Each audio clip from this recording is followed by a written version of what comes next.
Hello, everybody, and welcome to GoIndieNow's live panel discussion. Tonight, I have three wonderful indie filmmakers with me, and we're doing a chat about indie filmmaking. This chat's going to be kind of an indie filmmaking 101. So when we start talking shop, and we're doing a chat about indie filmmaking. Hang on a second. This chat's going to be kind of an indie. I just heard myself talking. Sorry about that.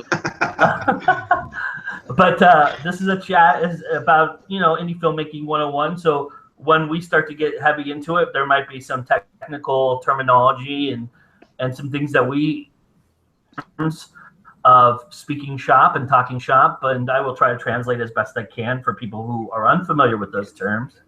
And we're just going to be talking about what motivates us, giving pointers and moving forward in trying to make it in this crazy world that we call indie filmmaking. Very nice. And explore kind of our own little state of the union about the business, if you will. So let's introduce my panel. I will start with Mr. Andy Lefton. Andy? Hi. My name is Andy Lefton. I am a Minneapolis, Minnesota 3D animator and visual effects artist, and I guess I'm an indie filmmaker as well. All right, Mr. Eric Schumacher. Hi there. My name is Eric Schumacher. I am I'm an actor. I am a director and a producer. I've been doing a lot of different projects lately. Most things I'm best known for are about a year ago I played Wyatt Earp on a television show called Legends and Lies: The Real West for the Fox Network, and I have a film upcoming where I play Doc Holliday in Alex Cox's new feature film Tombstone Rashomon. And so I have the honor of being one of a very small handful of people to have ever actually played both roles. A lot of people know me from a small web series I did a few years ago called Jean the Alien Interviews, and kind of have a bit of a following in the sci-fi world. And I've done everything from producing and directing film to web series to commercials to industrials and so on and so on. It's kind of my life. Awesome. All right, Mr. Jimmy Lee Combs. Hey guys, I'm Jimmy Lee Combs. I'm an independent filmmaker based out of Colorado. I'm a writer, director, and producer, and act when I can. Yeah. All right, Mr. Heath Hine, who was cordially, casually late. Mr. Heath. Hi there, guys. I'm Heath Hine, and I am the actor in Denver, Colorado. I've been trying to branch out a little bit to some of the things like stunts and producing, but primarily just acting. And I like the independent realm of films. Fortunately, I have a job, an occupation that pays me enough money that I don't need to make money from these gigs, so I'm afforded a great opportunity. All right. So you all have a unique perspective in this business, in this industry. That's kind of why I wanted to panel around all of you. Right now, would you say is the state of the filmmaking business? Where do you find it to be most optimistic? Who goes first? Whoever wants. Which opinion goes first? Well, let me just say that, and I'll only throw in my 2 cents, but before I came out here, the movies Gods of Egypt was on. So it was very easy for me to turn it off and come up here and talk about real movies. Is there something, Andy, though, in your for people who don't know, Andy is been an animator for a long time, and he wants to get into live action as well, and has an affinity for it. Is there something that you're really looking at in your line of sight, the side that you're on, that you think is something that you're really looking forward to that would help the business or make the business move forward? Yeah, I think, being an indie filmmaker and then being an animator and visual effects artist on top of it, you kind of see both sides of the spectrum, because you're kind of behind the scenes, and then you can be, out on location working with the camera as well. And it's, it depends on where you work and what you do and where you're located. But being here in Minneapolis, there's a really good film industry here, but there's not a great post-production industry here. So, my foundation is animation and visual effects. So if I wanted to really dive deep into feature film, which that's my plan, I would probably have to relocate. But given and that's kind of the con on my side of the industry. But thankfully, remote work is, becoming quite the reality. I think, Joe, you and I spoke about that before. Mm-hmm. But I would like to definitely be on set as well. And so my downfall, I think, is my location, and having to know that I might have to relocate to either one of the coasts. I think is really kind of follow my dream of doing that. Cool. Yeah. How about anybody else? Jimmy? Yeah, I'd say what's interesting with the state of filmmaking right now is, I hear a lot of things going towards television, and working with a lot of actors. I know a lot of them here going out from Colorado, going out to New Mexico and getting on shows like Longmire, which is really cool. So I know the industry in general is starting to shift towards TV and series. I can't say for sure how well that's translating as far as like web series go and the web, but those are really popular too. But as far as like the industry itself, I know it's starting to go towards TV a lot. And then from an independent point of view, I think, me personally, it's harder as a filmmaker to go the television show route, because I think you could still have an easier time making a feature film and getting it out there and getting it distributed than trying to get a TV show out like on a network or something, or like on Fox or one of those channels. But there's cool things too, like Amazon, and they offer a program where filmmakers can submit their concepts and stuff, and they can turn it into a series. So that is a major outlet there. That's kind of my short and sweet take on it. Yeah, Amazon is great. You're right. It's a valid point. I mean, I think it's a really good outlet, for that. I did it with my short film, and it got a really good praise, and really good attention. So I'm sorry, I had to pop in and out real quick there due to another technical issue. So the question was about what makes you optimistic for the industry. Is that right? What do you assess as the state of the indie filmmaking business right now, and what makes you optimistic about that business? Well, I think it's we are in a time in our industry where things are both very hopeful and extra challenging. It's kind of I think it's all on us for the most part. The major markets are still expanding, and there are more large studios becoming large studios now, which is creating more opportunity. The fact that people are consuming media 24/7, 365 all over the world simultaneously means that a lot more media needs to be created in order for the different distribution channels to be competitive, and that gives us also some great opportunities.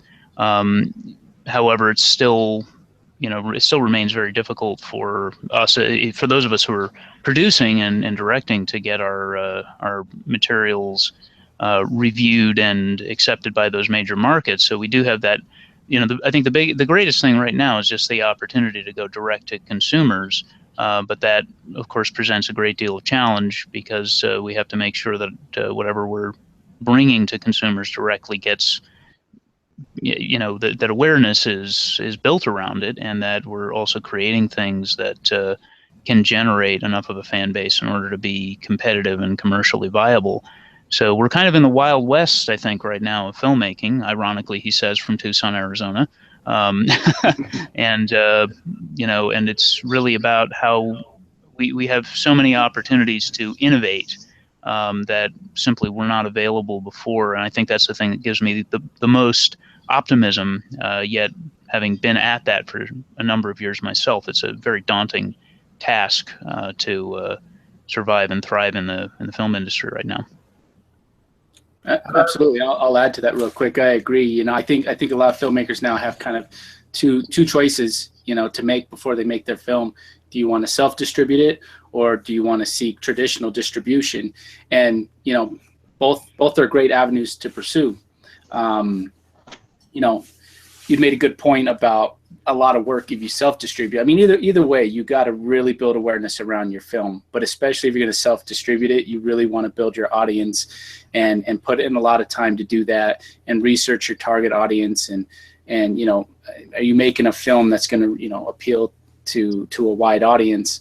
And, you know, and having a traditional distributor is great in the sense where if you get picked up, you know, they have a lot of access to media outlets and PR people and things like that they can put you in touch with and help promote your film and get it out there, and can get you, even if it's small, you know, a theatrical run.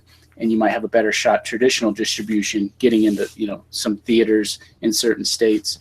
But yeah, but there's a lot of things that you have to do, whether self-distributing or traditional distribution for your film. And so it's a lot of hard work, but you can do it. And that's one thing, you know, to answer the optimistic part is, as an independent filmmaker now, and having done a feature film and gotten it traditional distribution, you know, I know that a filmmaker can do it if you work hard and do your research, and that's really what you want for your film. And, you know, this is not just a hobby where you're going to edit it and, oh, hey, look, I made a film, and then it sits on your shelf and nobody sees it. You know, that's the other thing, too, as a filmmaker. You just got to really be real with yourself and what you want, if you want your film out there, or if this is just a hobby. Very nice. How about you from your perspective, Heath? I mean, you're an actor, but you're now starting to produce things. Is there something optimistic you see out there that you've really gravitated towards? I think the thing that makes it the most optimistic to be a filmmaker in this time is technology, which I don't know a lot about, and just the advent of the internet to be able to you know, facilitate things such as this, and find your consumer and your market and all of that. I mean, we can go many different directions, as these guys so plainly said, that we can go traditional, or we can go with you know, independent route for distribution. So yeah, there's such a saturation too. It's really difficult to, you know, how do you ensure that you're going to get your material to the top of the pile? You know, what is the best method? You know, because, you know, this is strictly DIY, you know, and I think we all pretty much kind of have a specific budget that we can work in order to do this. So doing it traditionally, going through distributors, sure, you know, but, you know, that can be some Google bucks. But again, you know, on the plus side of this, and the more optimistic side of this, is that we have free tools. You know, we have all of this free information. We have all of this free social networks and marketing that we can do. And I mean, you know, I will spend $30 a week pushing my short film on Facebook, for instance, and it will just have thousands upon thousands of hits just for that $30 alone, you know? And so it's like that ultimate kind of, you're rolling the dice. Like, I'm going to spend $30 this week. Is that $30? Is the right person going to see it?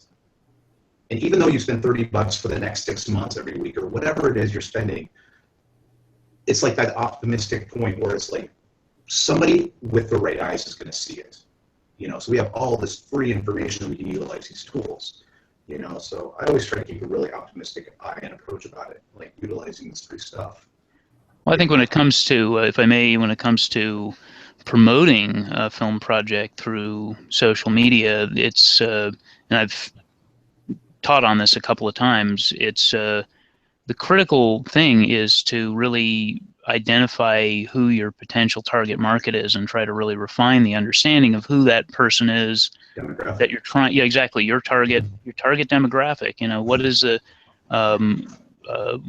type of personality, and what are the things that the person who's most likely to like your project is also already interested in. and how do you tie your project to something that they're predisposed to like, and then those online advertisements are going to be 1,000 times more effective. And without that, I've seen a lot of people, blow a great deal of money on general ads. And I'm sorry if the majority of the people who see your advertisement are 20-year-olds who love Star Wars, and your film is about elderly women who knit. They're probably not going to tune in. Those are my favorite. No, But you're right. It's a specific demographic, and it's kind of a roll of the dice.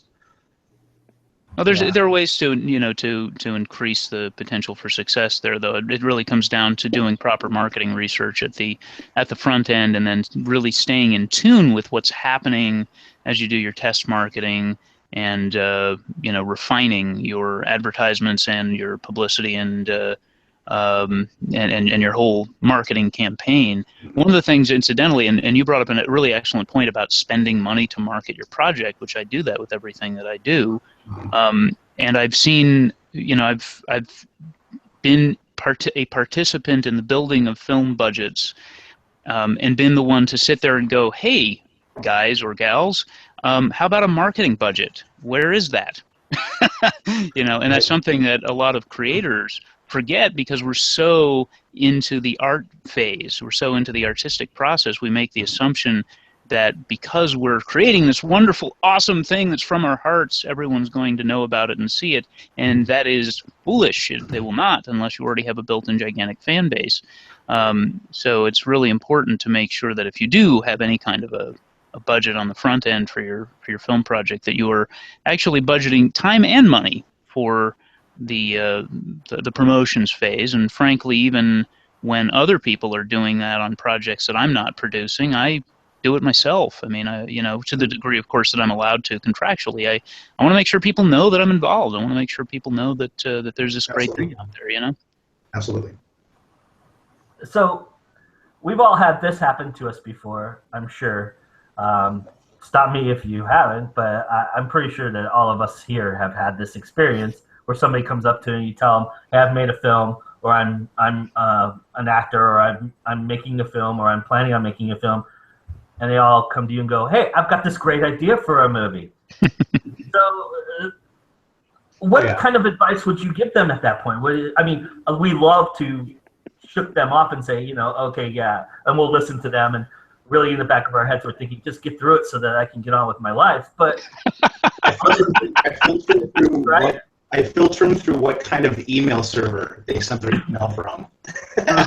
So if it's from a Gmail account, it's probably going to go to the bottom of the list. So I'm totally kidding. I'm totally kidding. Yeah, me too, to a certain extent. But I mean, what? We're on YouTube right now. We love Gmails. Gmail. Thank you. But what would we, seriously though, if we thought about it and somebody came to us, we've all been in that situation. I mean, we had an idea to start something. So where do we begin? What's a good spot to start developing a script? What advice would you have for them in putting a script together? Well, I would say, if they came to me and they got a script, one is to not be so attached to it in the sense where, if somebody else is going to read it and give their opinions about it, or somebody who's like an expert in the field of screenwriting, you got to be willing to be open to criticism and changes and things like that, because a lot of times it's for the betterment of the script or the structure of it or the character development. If somebody's going to you and they're, hey, I have the script, I want to get it made, I always like to gauge, what's your experience level? What are all the different roles you want to take on this? Do you just want to be the screenwriter and you're looking for somebody who's going to produce it? Do you have a business plan, budget? And if I have the time, I'd love to, look at people's works and read it and give some initial thoughts and feedback and things like that, and involve myself where I can, while still focusing on my projects and stuff. But I'm always really humbled when somebody reaches out to me But yeah, there's just several questions, and if I can, I'd like to try and meet up for coffee and pick their brain more about it and the kind of film it is, and from my experience in getting a film made from start to finish and distribution. Yeah, so that's kind of what I would have to say on that. And then at the very least, if they can't find anybody to do it, do what you can and get the film made yourself, or put it in like a short version, or reach out to your filmmaking community and really start networking and getting to know people who cinematographers and directors and things like that. But yeah, at the end of the day, I see so many people have all these great ideas and stuff, but they don't know where to go with it, so they either give up or they don't. Nothing happens with it. And before that happens, I would say try and make the film yourself if you can. It's such a long answer, but that's kind of a version of it. I think it's important too that you say that, and I think it kind of goes back to the whole DIY ethic of indie filmmaking. I've been in a situation, I'm sure all of you have been in a situation where you brought ideas to other people and you say, hey, I got this really great idea. It's a great idea, but trying to get others to back it, trying to get that support, it's really, really difficult. And you just kind of throw in the towel, and you're just like, well, you know what?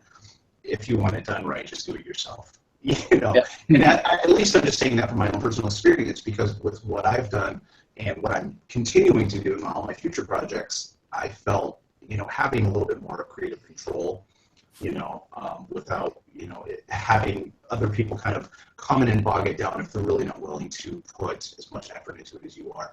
And it's hard, man, because most of it's volunteer based. It's kind of like a labor of love kind of thing, at least, like I said, from my own personal experiences. So it took me 5 years to do mine, but man, I was happy to get to that finish line. Respect.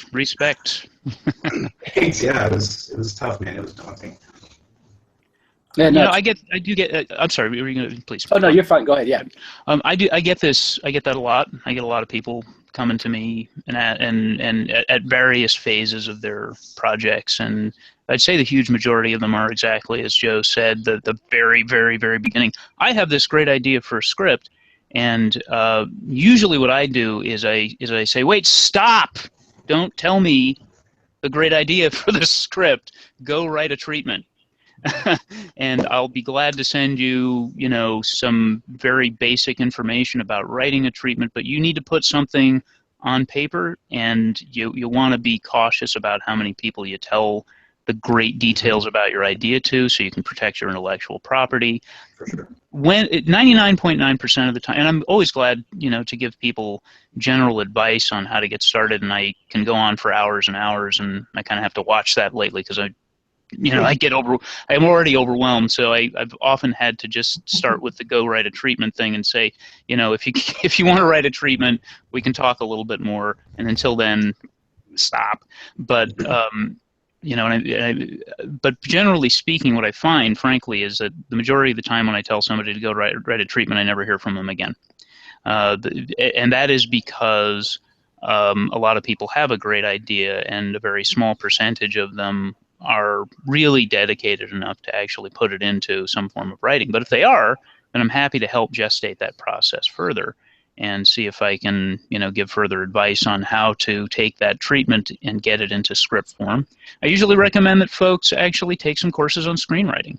If they're just starting out, and get some screenwriting software. You don't have to get the most expensive stuff out there. There's some free stuff. There's some mid-price stuff and low-price stuff that's quite good. And start putting it on paper so that you have something to start with, something to start chipping away at and refining, as we who make this stuff on a regular basis all do anyway. The first draft is never the final draft. And then, again, you kind of see if somebody keeps coming back to you and asking for more advice, whether they really want this. Because that's the key. We all know if we've actually made films, this is hard. It's really, really difficult to make a film, even if you have lots of money, which I don't currently have massive budgets, but I've gotten a lot of stuff made. And, and at every level, this is a very difficult art to pull off. And so, if somebody is to the point where they've really poured their heart and soul into taking an attempt at writing a treatment, writing their log line, getting their story stuff together. I usually give advice on a general package to put together, doing their research, writing a first draft, then I'm happy to see what I can do to help them get further. But until that point, I mean, I could literally spend weeks just, you know, giving the same advice over and over and over again to folks who really are never actually going to put pen to paper. I think another, I think very, very kind of elephant in the room point, and it goes along to what you were saying there, Eric, is patience. You know, I think just simply put, just patience, you know, because even myself, it's like you really, really have to kind of hone that in. You know, when people that are really gung-ho and they really want to buckle down and they come to you and they're like, I got this great idea, blah, blah, blah. Yeah. Like you said, you know, that first draft is not the final draft. You have to go back and revise. And it's just practice, breathe, for, you know, taking that Zen, you know, so I can totally understand, so yes. I think a lot of the process is giving a little bit of a wake-up call too for the very, very, very beginner, because you know what the outcome of what we do looks really easy, and so a lot of folks, you know, I think are very hopeful, and I understand, you know, that, oh, well, this guy's made a movie before, so if I just tell him my idea, then he'll run with it and make the movie for me. Right. Yeah, that's where I was going. I've got 500 scripts, man. Yeah, right. You know, I'm working on my own, and again, I'd love to help if I can, but we need to filter. So, you know.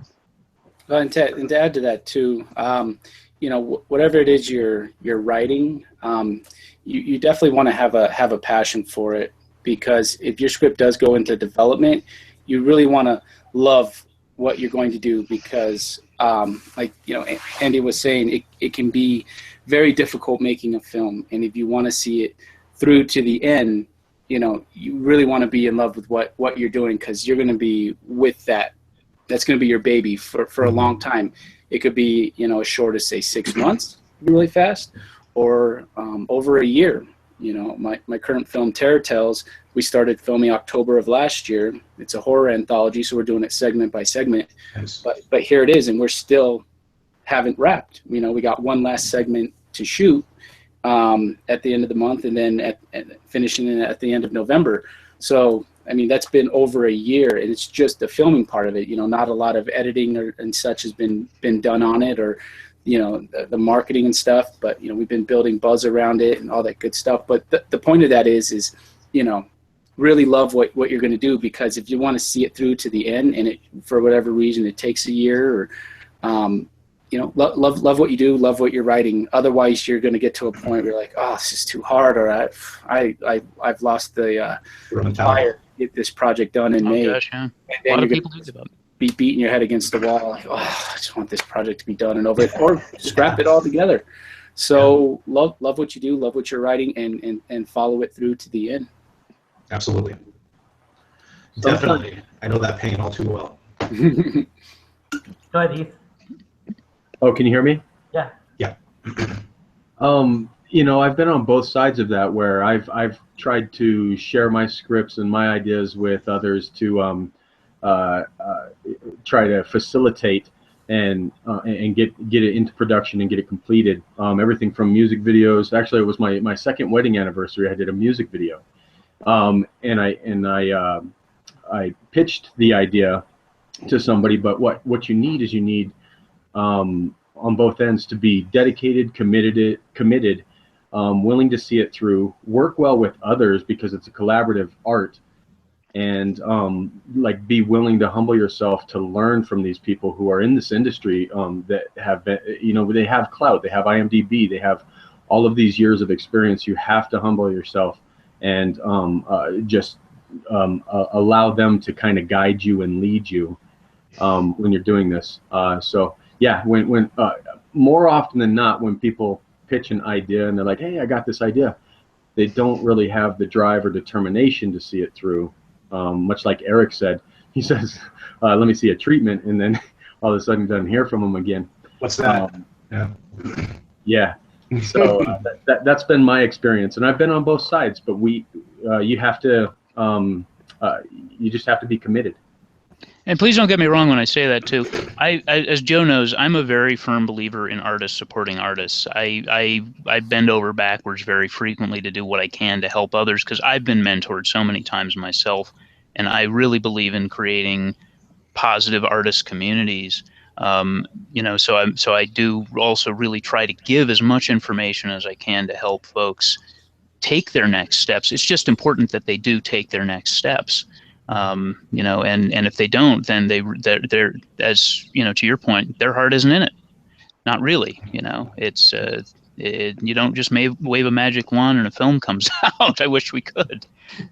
No, there's no instant gratification. I mean, you know, guys like, you know, Kevin Smith, Rodriguez, you know, years prior to their breakout, Clerks, El Mariachi, they were all making films and home videos and really honing the craft. You know, I think some people, not a lot of people, but I think some people do have kind of the, you know, an unrealistic expectation that, you know, oh, I got the script, it's going to get made, it's going to get out there, it's going to get popular. But there's really, especially in the indie world, there's not a lot of instant gratification. You got to work hard, you got to bust your ass, you got to get your film out there. There's more that goes into that, but yeah, you definitely got to be really realistic in what your expectations are.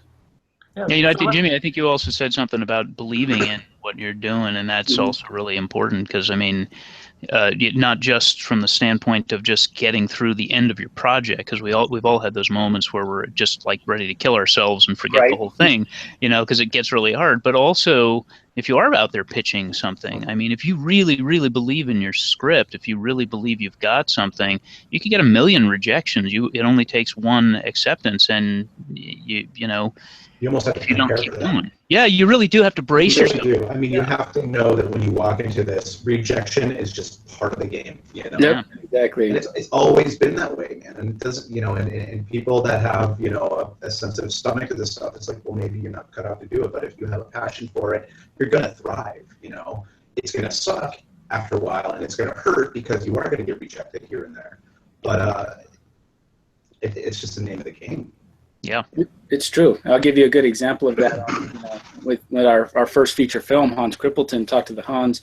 When we did that, you know, the film was done, and I had reached out to several distributors directly and through IMDb Pro. And for years prior, I'd go in every Tuesday, Walmart, Best Buy, look at the films, see who the distributors are, what they're distributing, what genres, all that good stuff. Made a list. So when it came time for our film, you know, I could hit these people up. And we still went the festival route and things like that, but I decided, okay, let's go ahead and contact the distributors directly. And there was probably about a good 30 of them I hit up. Most of them didn't hear anything back, which is usually just kind of like a nice way of saying, no, we're not interested. You know, there was a couple like, yeah, you need a little more name power in your film for us to take it on. But all it took was the one distributor that loved it. He got the humor, got the writing, loved it, and picked us up for distribution. As with Uncorked Entertainment. So yeah, exactly. If you don't give up, and it can be applied to a script. If you're pitching it and pitching it and pitching it, and no, a lot of times all it takes is that one yes. Yeah, you have to have resilience, man. You know. Yeah. Oh yeah, absolutely. If you let rejection get you down, it's just going to eat you up, and it's going to keep you from moving forward. And you know, by overcoming rejection, it builds character. Yeah, it's going to get you through it, and you do need to get used to it because you're going to get rejected. Yeah, for sure. I agree with that. For sure. All right, so we're making a movie, and we're getting into pre-production, and we all agree that pre-production is an important part of this process. So what do you think is the most important aspect of that pre-production? What specific tools are invaluable assets to you? That's a good question. Well, making sure your script is as good as it can be, for one, and then once you have the script, and then from there you can, you know, start breaking it down, start seeing how much things are going to cost. You know, there's tools, cheap tools you can use, like magic markers and stuff, and start highlighting through your script. You know, prop, wardrobe, all this different stuff. You can give it a color and mark it, and it makes communication really great, because then you can go to the different departments or whoever you have on your crew and things like that. So yeah, so once you have that with the script, things can really start rolling, and the more organized you can be and the more planning you can do, once it comes time to shooting, things always go a lot smoother. I've you know, rushed films where there's very little pre-production, and I feel when we film. And there's other films where I've taken the time and put more pre-production into it, and it's amazing how much more smoother and better things go, and how things look on the screen too. Some more energy and time you can put into the set design, your actors, all that good stuff. It pays off in the film. What you said. what he said. Again, it's another like really long, drawn out kind of answer, but that's kind Well, of. you covered all the bases. I mean, it just makes sense. You can't go in there running around like the Keystone cops, being like, "What's going on? What's going on?" You know. I will add one thing to this that I think one thing that is really, really, really helpful in pre-production is not to do it by yourself. Yeah. Having a team, having an assistant director, having a team of, assistant director with a team if you have that luxury, and if not, and you're your own assistant director, then at least having a couple other people to double check things with, brainstorm things with. Pre-production, as we all know, is about thinking through as many of the details as possible and making the best plan you can so that you have less adapting to do later.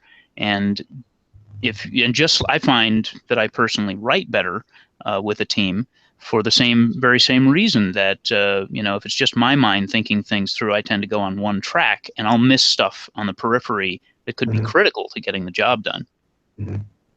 Definitely. Do we like rehearsals? Yes. What do you think is the appropriate time frame to do a rehearsal? Well, I mean, you could do rehearsals really like a week before a film, a couple weeks before a film. It really depends. One thing I like to do whenever I can is a table read. And it's good for two reasons. One, you get everybody together, everybody starts getting comfortable with each other, and things are a little less awkward on the day of filming because everybody kind of started to click. And two, you can kind of see how lines are being read, how they're coming out, and I'll sit there and I'll be like, I'll write something and then I'll hear somebody deliver it at a table read. I'm like, oh, I need to adjust that line or something.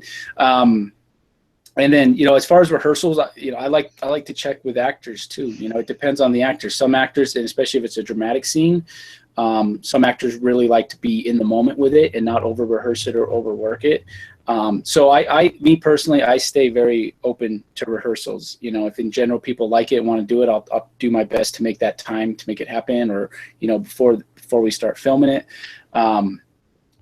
But yeah, it'll be case by case with me. 'Cause some scenes, an actor won't want to rehearse it, or if they're meeting for the first time in the film, sometimes both actors have the mutual agreement. Yeah, we don't really want to rehearse it. We want it to kind of feel naturally awkward, and it works really well.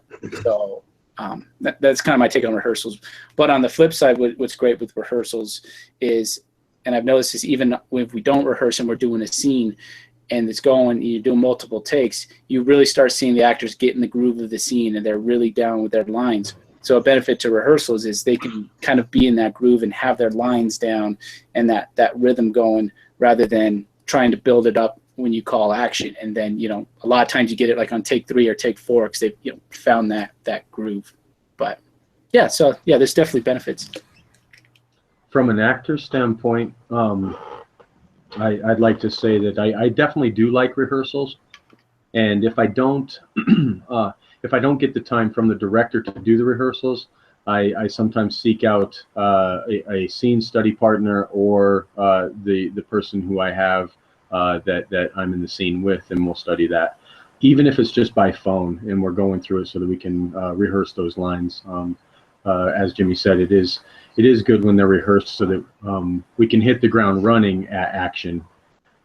So yeah, make time for rehearsals, please. I concur, and I've been on a lot of different sets with a lot of different circumstances, and oftentimes, especially in film, as I'm sure you'll concur, you get to the set and that's where you meet everyone for the first time. So you just have to kind of roll with it. So I think it's important also from an actor's perspective to do exactly as you said, do a lot of your own pre-work, and know yourself. As an actor, not everybody really needs that. A lot of actors also think that they don't need that, and they do. But yeah, my my preference is as much rehearsal as I can possibly squeeze out of the production team. Eric, one of the things that I've seen, and maybe you could elaborate on it, is in doing, I have a series that we're doing, Bored as Hell, with Jimmy Lee, and I understand that character now after having done it so many times, so it's a lot easier for me to do it even without rehearsal to get into that character. Mm-hmm. Well said. Yeah. When you know your character really well, yeah, you can live that person a lot easier. So you're right. I concur. Often you don't need as much rehearsal when you know a character that in depth, and I've done a lot of series work as well. I know where you're coming from. That being said, I think that in that rehearsal process, unless you're working with actors who you've worked with a lot in those characters, that's also the process where you tend to hash out different things with new actors who are on your set. You know, if you're bringing a new person aboard on an existing series, for example, you know, if I'm going to have a love scene with an actress, and you know, and I just meet her, we need to talk a little and get some of the, you know, the excess us as people nerves out. If I'm gonna you know, if I'm going to have a fight scene with somebody, well, obviously we need fight choreography work, but there's also a certain process of building trust that I think is very important and tends to happen in the rehearsal process. But yeah, you know, if you're in like a sitcom or a regular drama type environment where everybody's been playing their characters for a while, you may not need much. You're right. So we're on our set and it's the first day. What is the most important thing that you're thinking about on that first day? Please nothing go wrong. But you know, your first day can kind of set the tone for the first couple of days of a film shoot.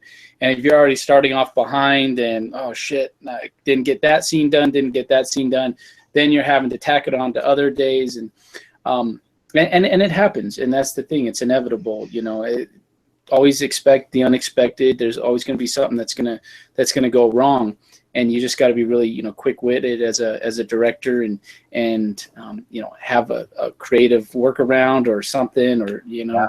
So yeah, that's always the first day jitters, and a lot of filmmakers, you know, will recommend that you do your easy scenes first, or schedule fewer scenes for your first day, just so everybody can get into the groove on a film set together, and you know, you could have your table read and all that, but once you know, get on the set, it is a little different environment.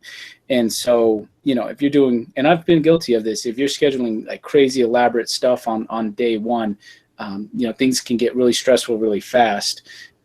So yeah, I mean, not every production can benefit from that, but if you can, you know, whatever you can do, especially to make the first day go as smooth as possible. Yeah, so that's always what's on my mind is, oh God, please everything go good. I wish I could tell that to my animated characters. Right.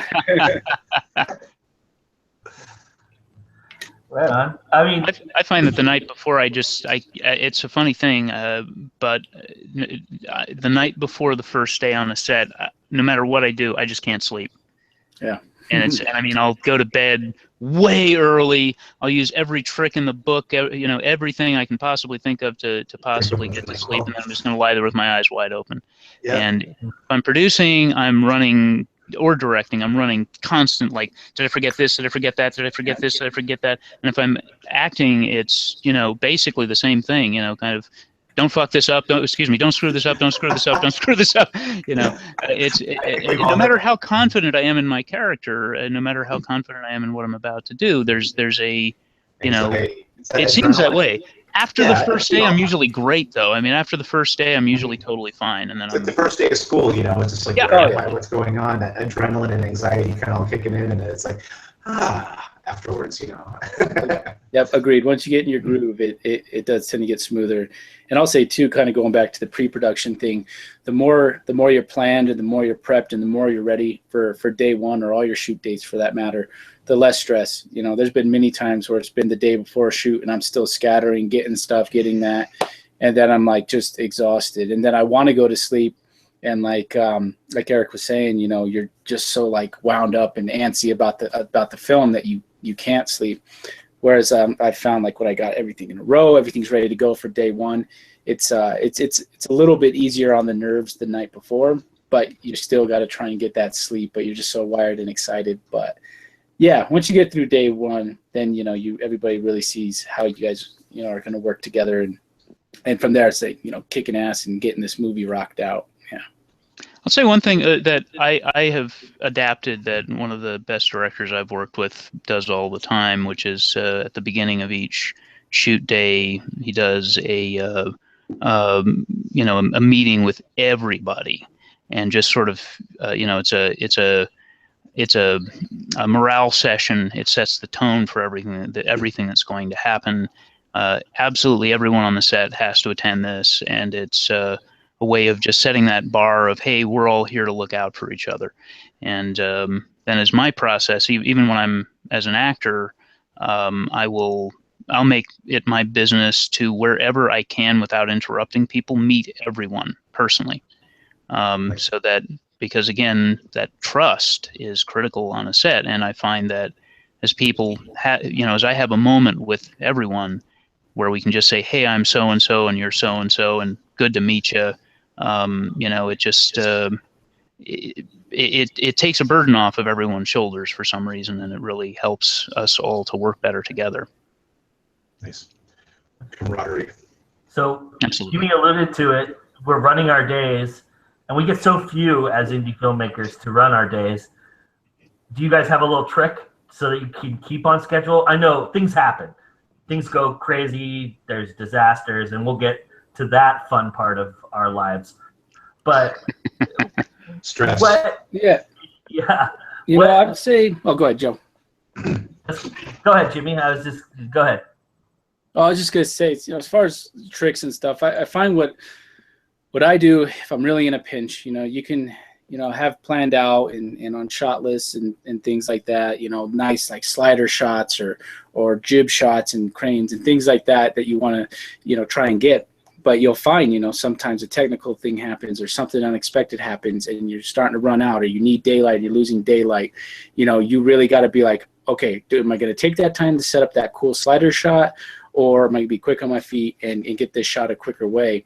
So one trick, not really a trick, but one thing I'll tend to do is I'll make sure I'll get, the bare bones of coverage. I like to get a scene in it wide, go in for the close-ups, so that way, and inserts. So that way I know at the very least, and I do a lot of my own editing, so it makes it easier for me to know, what I can cut to and cut around. But that's something I'll do, and that'll speed it up quite a bit. And generally I like to try and do like 2 or 3 takes.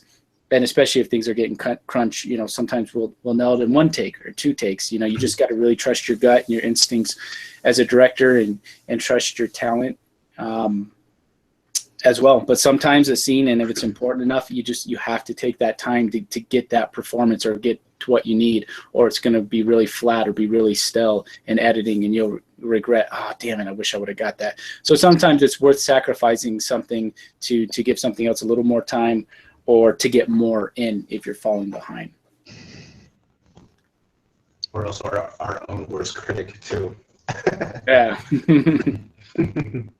I think one to add to that, and that was beautifully said, really, I mean, spot on. But I think to add to that, and I just wrote an article about this, which should come out pretty soon, about just watching people's energy levels.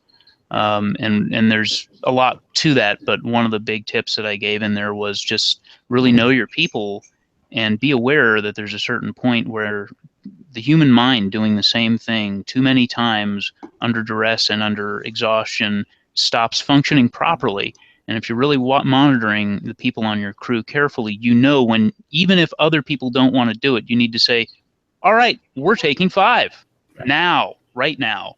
And you're going to go do anything else, and then come back after you've taken that, as we call it, a pattern breaker, and refocus, and then you get through things a lot more efficiently. I dig it. Yeah, nice. Exactly, because it could take more time trying to beat not literally, but beat a performance out of an actor.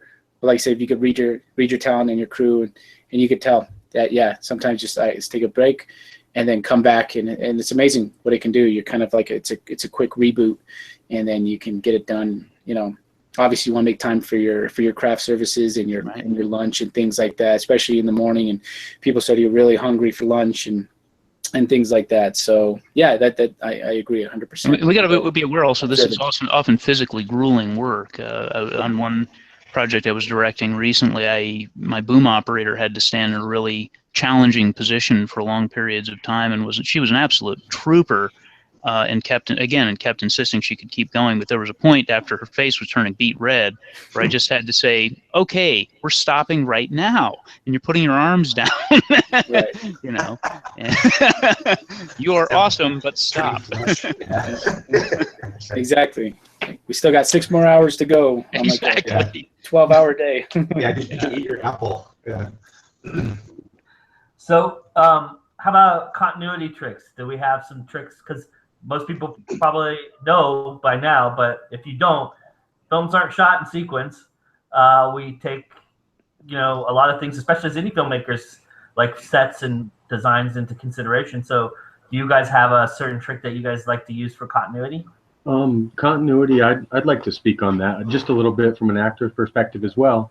Is that there is a little bit of a job for an actor to, monitor the level of water that's in their cup, monitor, the food that they ate, or the placement of their surroundings. So we do have that as a little bit of an obligation, but I do think like a script supervisor or somebody who's in charge of, I think it is a script sup who's in charge of continuity as well, they would oversee that and help us, but we can make their job easier by, just observing our surroundings and not really messing it up, or at least coming right back to it. Yeah, I agree. And some actors I've noticed, Heath, are really good with it, and some are just kind of unconsciously not aware of it. It's not really a bad thing, but I've noticed some actors that like every take are hitting the same mark, same moment, same beats. And as an editor, continuity, I mean, it makes it really easy. It's like, oh, that's awesome. I can use this take I really like, and the hand movements are the same, or the glass level is the same, or the cup placement is the same. Something I ran into recently, which was funny. I wanted to use a take and use it with another take that was filmed a little bit earlier, but it was just a matter of the coffee cup and the continuity of it, because throughout most of it, the cup is one direction, and then you see it facing another direction. So I couldn't cut back and forth and have it make sense how the cup is being grabbed without it kind of being an obvious continuity thing. But yeah, I've noticed too that a script supervisor and somebody who's keeping an eye on that as best as possible is really helpful. And even a lot of times too, just kind of people in general are observant on set and will mention something. And I love when people, will jump in there and be like, oh yeah, the glass was, not as full.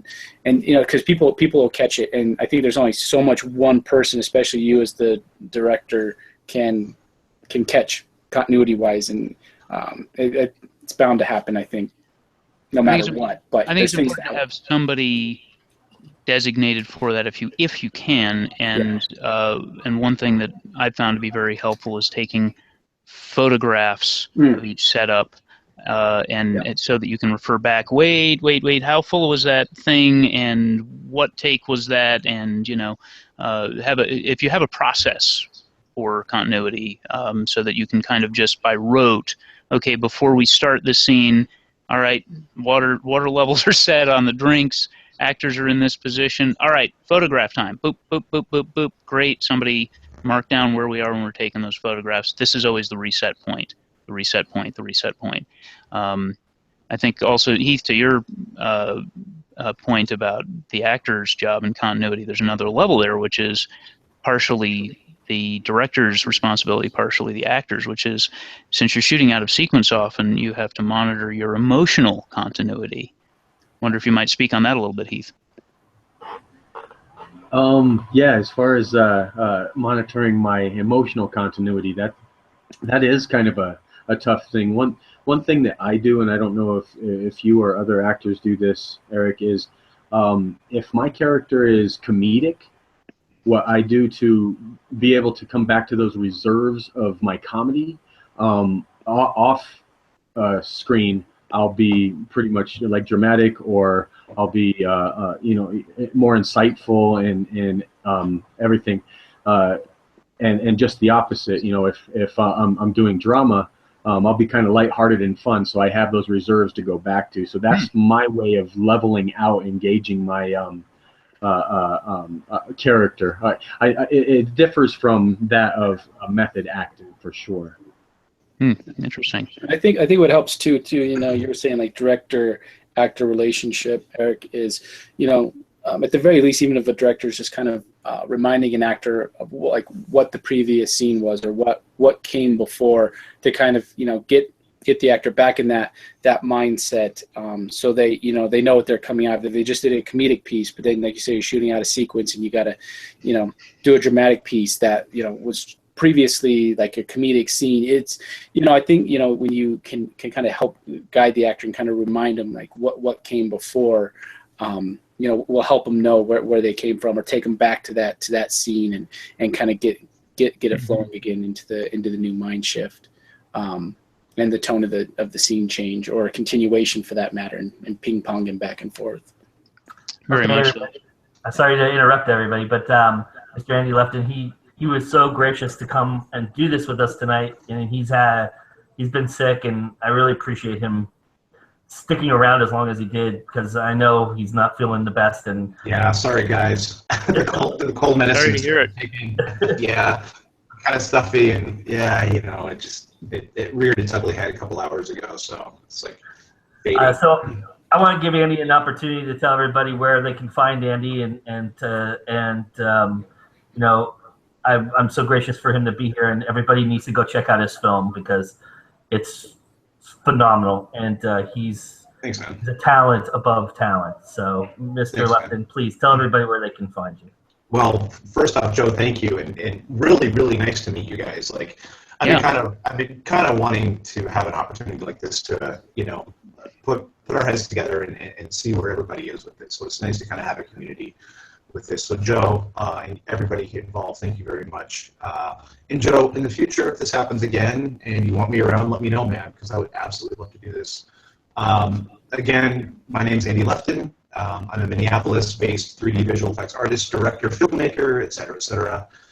And you can find my film at twoworldsfilm.com, and you can see my portfolio at andylefton.com. And yeah, thanks, guys. Totally appreciate it. Thank you, Andy, very much. Yeah, take care. Yeah, thank you very much. Get well. Right. So, onwards and upwards.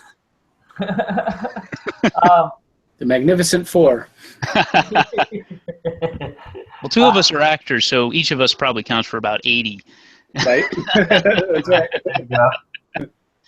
But you also producers and filmmakers, so you know you make up for that little bit of, you know, Exactly. that Jimmy and I don't have to carry as much weight as we hoped. So what do you guys as actors like from your directors, and as a director, what do you like from your actors? Good question. Yeah, I love communication with actors and finding a common ground. I find as a director, really being open to your actors' suggestions is really beneficial to a production, because a lot of times they're so in the mindset of their character, and they offer and suggest something and want to try it, that it's really good, and a lot of times it's even better than you had thought or had wrote. So I love having that. And then going back to the communication thing, I like being able to talk with an actor and get a feel for their process. You know, some actors, for example, depending on like if it's an emotional scene or whatnot, I'll like to check with an actor to see, okay, do you like to actually go back to a place in your life where you can bring these emotions and get to that place? Do you like, you know, being approached like that, or do you like just call action and, you know, do your thing in the moment? And there's got to be trust. You know, sometimes it happens, you know, where you'll be working with a hard-headed actor, and there just won't be, you know, you won't feel that actor-director connection, and it's sometimes just kind of, you know, you'll give your direction and you'll feel that it's just not being taken, and they want to go off and do their thing or do it how they want to do it, you know, whether it's out of spite or whatever the reason is. So that's why I really value a good actor-director relationship, and same can be said for crew too, and communication. Well said. Yeah. Do you want to? What about you, Heath? Or, You want me to go first? Okay, I'll go first. Before I start blathering on. Okay, I could go first. Let's see. I agree with Jimmy there. That was good. I kind of like to be dominated. No, I like you seem a little excited about that, Jimmy. right. Well, it makes it really easy for me as an actor when my director knows his goal, his intention, and exactly what he wants. Me being a vessel ready to receive something that somebody's going to put into me. Wow. Wow. You give me a lot of fodder for trailers here. Believe it or not, that's spiritually speaking. I'm speaking spiritually about being a vessel.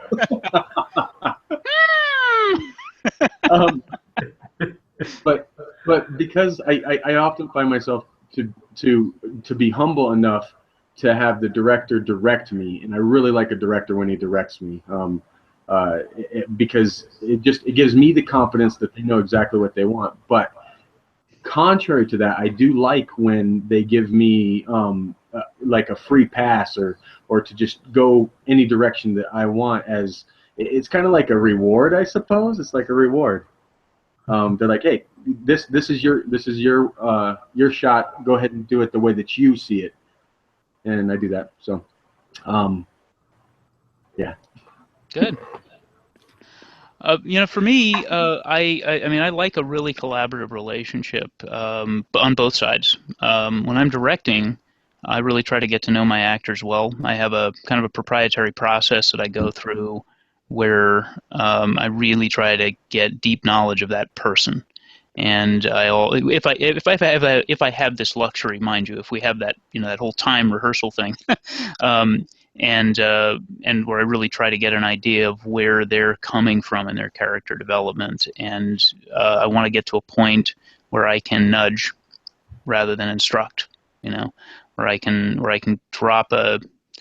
remind them of something that we discussed with just a couple of words that brings them to a place, and where they trust me enough to do that.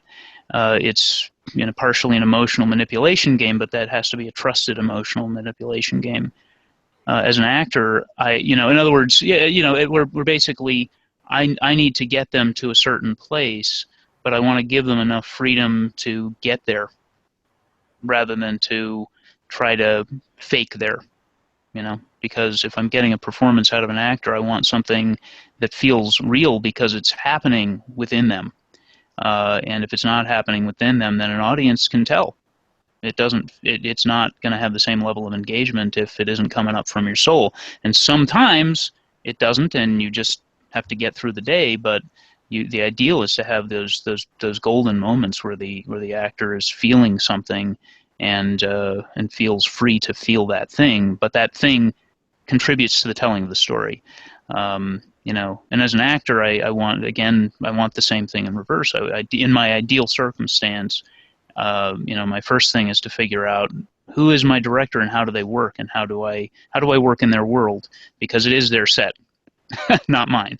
You know, and I want to make sure that I'm responsive to what they want of me, but as much as I can get from them. Because as I said, I have worked with directors who just sort of, you know, want me to be a meat puppet, and if that's what you want, I will be a meat puppet. That's my job, you know. But in other cases, I've worked with directors who really dig in deep with me, and that's the best experience, because then, you know, then I know that we're living a scene together, and this director is kind of like my subconscious in a way. I found that something that really helped me get over the hump. I was having a real hard time connecting with actors, and I found that taking an acting class really helped me. Would you all recommend that for directors sometimes? Would you? Absolutely. Would you just go on a set, Heath, and go, you know what, you really need an acting class. Why don't you go take an acting class and then get back to me? Yeah. I agree. I think I think any director should sit in on acting classes or go to acting classes. You know, I was fortunate in my career path that I started out as screenwriting and acting. It wasn't until a little bit later that I really got into the directing and behind the scenes.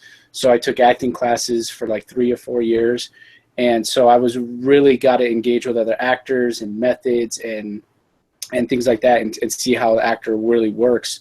And as I started doing directing, I recalled all of that, and I feel you can relate a lot more to an actor and their process, and can really appreciate the work they're doing, and understand, you know, that every actor is different in their approach.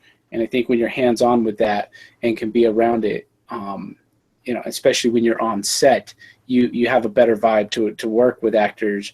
And you know, not saying that every director would, but you know, sometimes an actor, if it's an emotional scene, they need like, you know, 5 minutes before the take to get there, and you got to respect that in that process and be like, okay, everybody's quiet on set. They're in the zone here, and bam, you get the tears, you get the performance, and it's worth it. Rather than impatient director that's not going to, you know, be mindful of that process.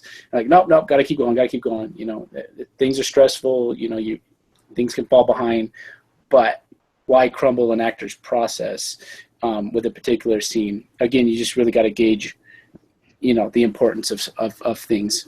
But yeah, I think it's very beneficial if any director, anybody getting into filmmaking, takes some acting classes and sit in on them. Agree. Yeah, right on. Do we have specific lighting tricks? I know as filmmakers, we tend to think of ourselves as magicians. As Eric alluded to earlier, a lot of people think it's magic, that what we do and how it becomes the creation. But if you're willing, share a couple lighting tricks or sound tricks that you guys might have when filming. Yeah, you know, I'd say, you know, some of the lighting things, just because I've done some lighting myself, but you know, I like to have another cinematographer eye and somebody who's setting up lighting and gaffers and stuff. But one thing I like to do, and is really effective in one of our Bored as Hell episodes, where we're in this kind of cave, and it's a wide shot, but I took a red bulb.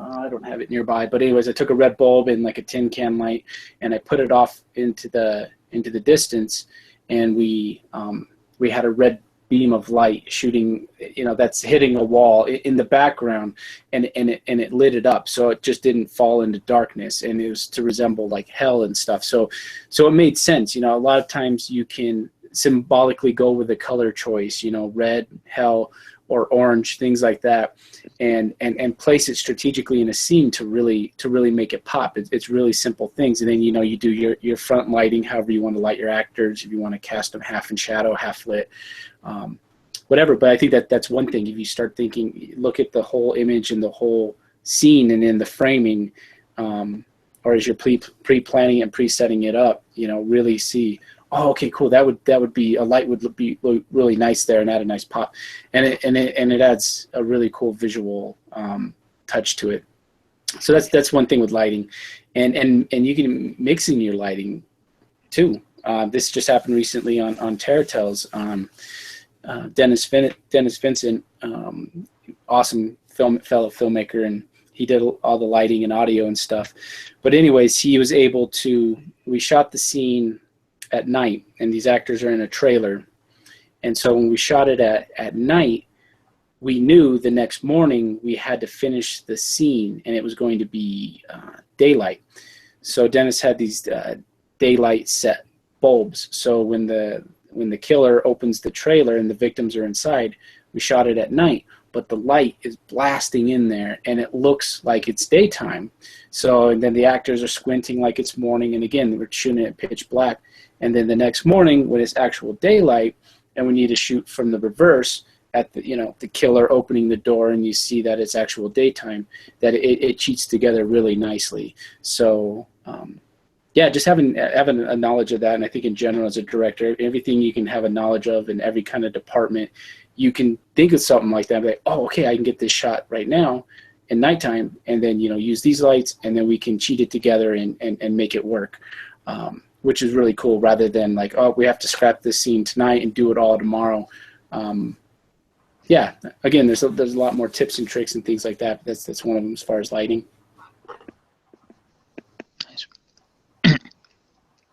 Heath, you look like you're about to say something. Oh no, if you want to go ahead there, you may. Oh well, my biggest, I'll simply put, I'm not a lighting guy and I'm not a sound guy.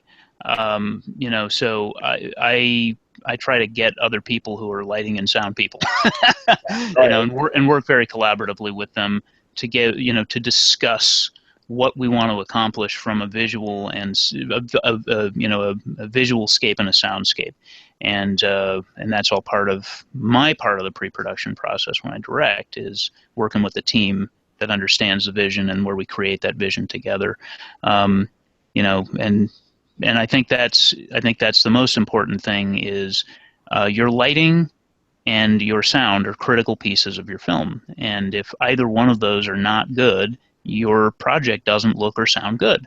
So if you're going to, those are two areas where if you have to spend money, or where if you need to make sure you have somebody of certain competency levels on board, get them if at all possible. If that's not a luxury, you got a lot of study ahead of you, and try not to bite off more than you can chew. Really think through things.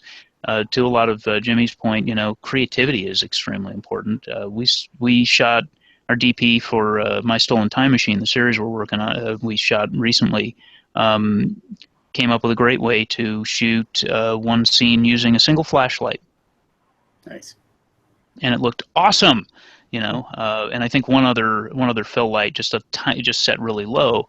You don't always need big production lights. Sometimes you do. Know your environment, what you're shooting, and have the right people on board who can make those determinations and do the right kinds of camera tests before you get to the set, so you're not screwing around with lights and sound, if possible, at the time of shooting. Sometimes, again, you don't have that luxury. Maybe you're guerrilla shooting and you get to a location, you got 4 hours, and you just have to figure it out.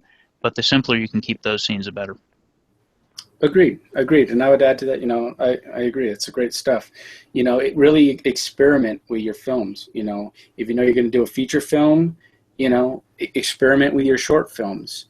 And it's amazing what you can call back to from what you tried experimenting on a short film. For example, I did a short film, Conflicted, a gothic romance. And what I did with that with a light is I just did one can light, a light bulb, and I set it right above the actors pointing down, so it's just one light spewing on the actors, and then they're surrounded in darkness. And it was really cool and really experimental because the way the light fell on the actors and the shadows, it was very minimal work, blocking and placement on my end, because it was like, okay, move to the left, move to the right, but the light was doing the work. And with Terror Tales, our current feature, there was a scene in there that I was able to pull off using that lighting technique that was really cool, with just the one light coming down, and I knew how to do it. So really, either make a short film to experiment with something, whether it's going to be to benefit a feature later on, or just to sharpen your tools and your skill set, and you can do it on a weekend, which is awesome with a short. So if you think of something you want to try it, or a lighting technique or anything, why not make a short film around it? And if you use it again, great. If not, you're experimenting and you're getting more knowledgeable and things like that. But you make a great point, is you really want to communicate with everybody in your departments what vision you're going for and what you want. Because if you can't clearly communicate that, somebody who's lighting the set is not going to really know what you want. And so that's huge. And then the last thing I'll say on that is 2 documentaries to check out that really go over a lot of every department. And that's Full Tilt Boogie, which might still be on Netflix. It's a documentary on the making of From Dusk Till Dawn. It's great. It goes through all the different departments. And another documentary is on Rob Zombie's DVD, The Devil's Rejects. And it's 30 days or 31 days of hell. And it's a documentary of Rob Zombie making Devil's Rejects. And again, it goes through pre-production, production, every phase of it. And you can really see what it's like on a set. And I would also add to that, on YouTube, to go to Heart and Fire Productions and take a look at Mr. Jimmy Lee Combs' production blogs, because he does blogs during his productions as well, and he goes through the aspects of all his productions as well. Great, great. Thank you for the plug. I appreciate it, Joe. So reshoots, how do we handle them? Are we planning ahead? Do we think that we should have some idea that we're probably going to need some? Or I know everybody hopes that they don't have to. What constitutes a reshoot when do you see it on set, or is it something that you have to find in editing first? You know, I think it's a mix of both. You know, sometimes you look at it in editing and you thought you got what you wanted, and you're like, okay, now this isn't lit right, or this isn't doing the scene justice, and you'll want to reschedule a reshoot.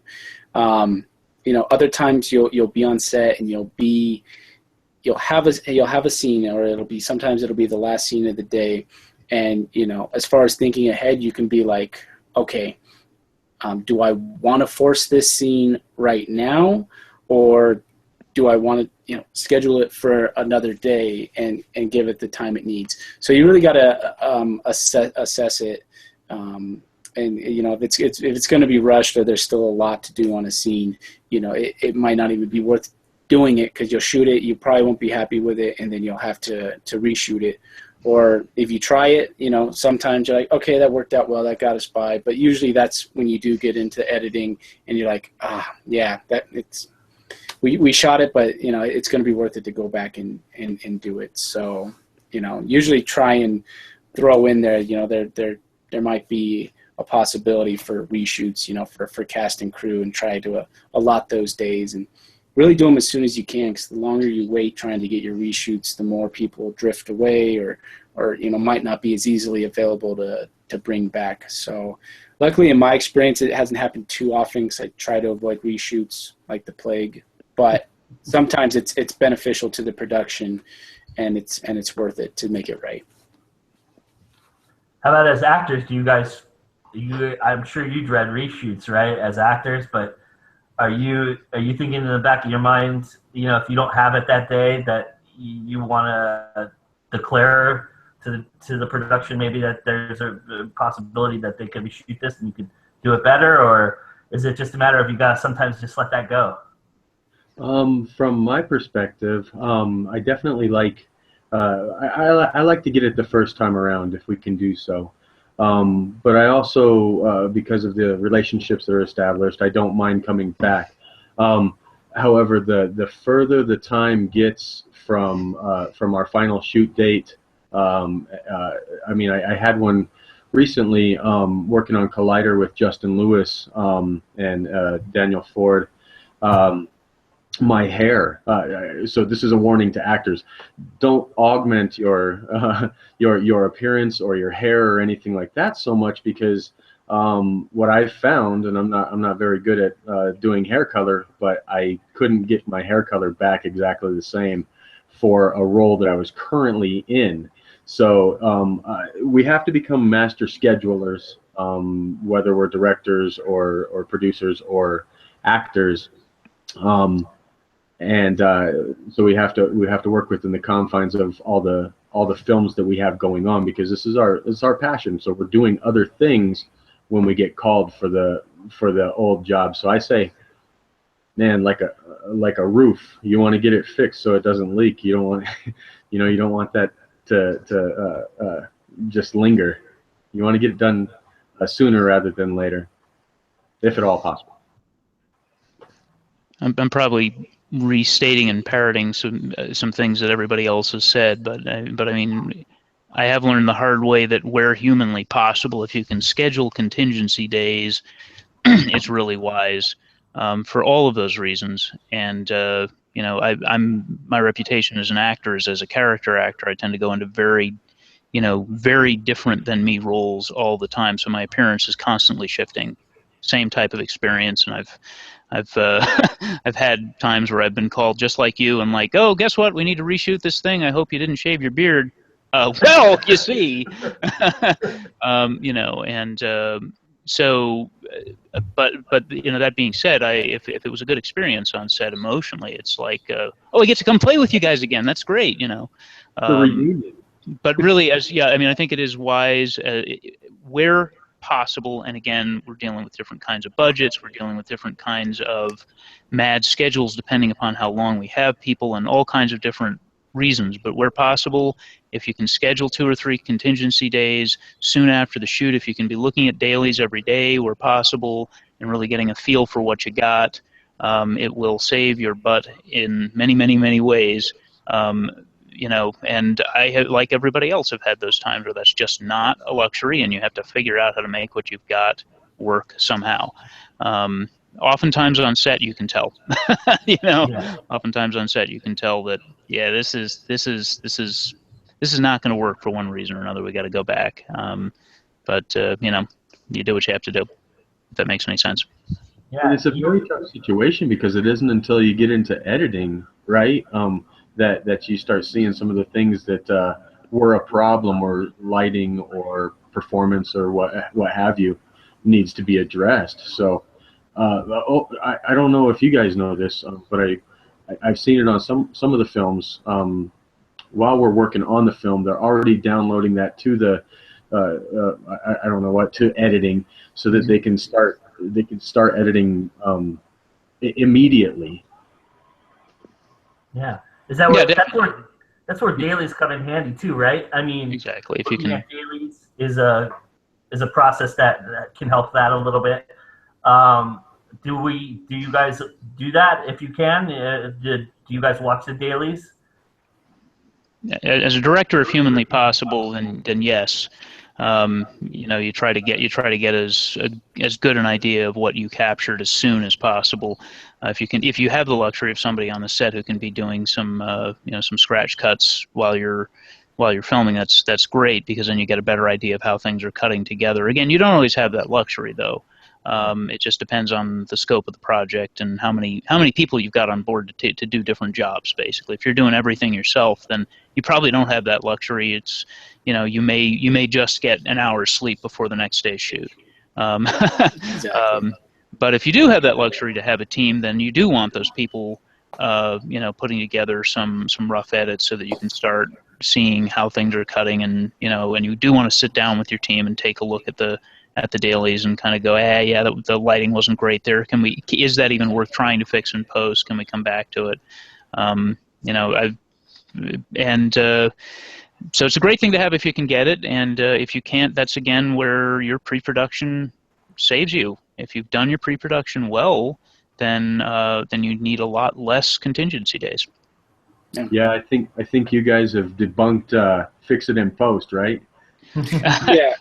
Yeah, that's another thing. I hate ever having to say that. Yeah, whatever you can get on set and get right as much as possible, the more time it saves, and money. And you really got to be mindful of your locations too and where you're filming at, because that's where you want to make it a point to check your dailies. Because otherwise, if something you check out later is wrong or off, you really want to pay that money again, try and secure that location again.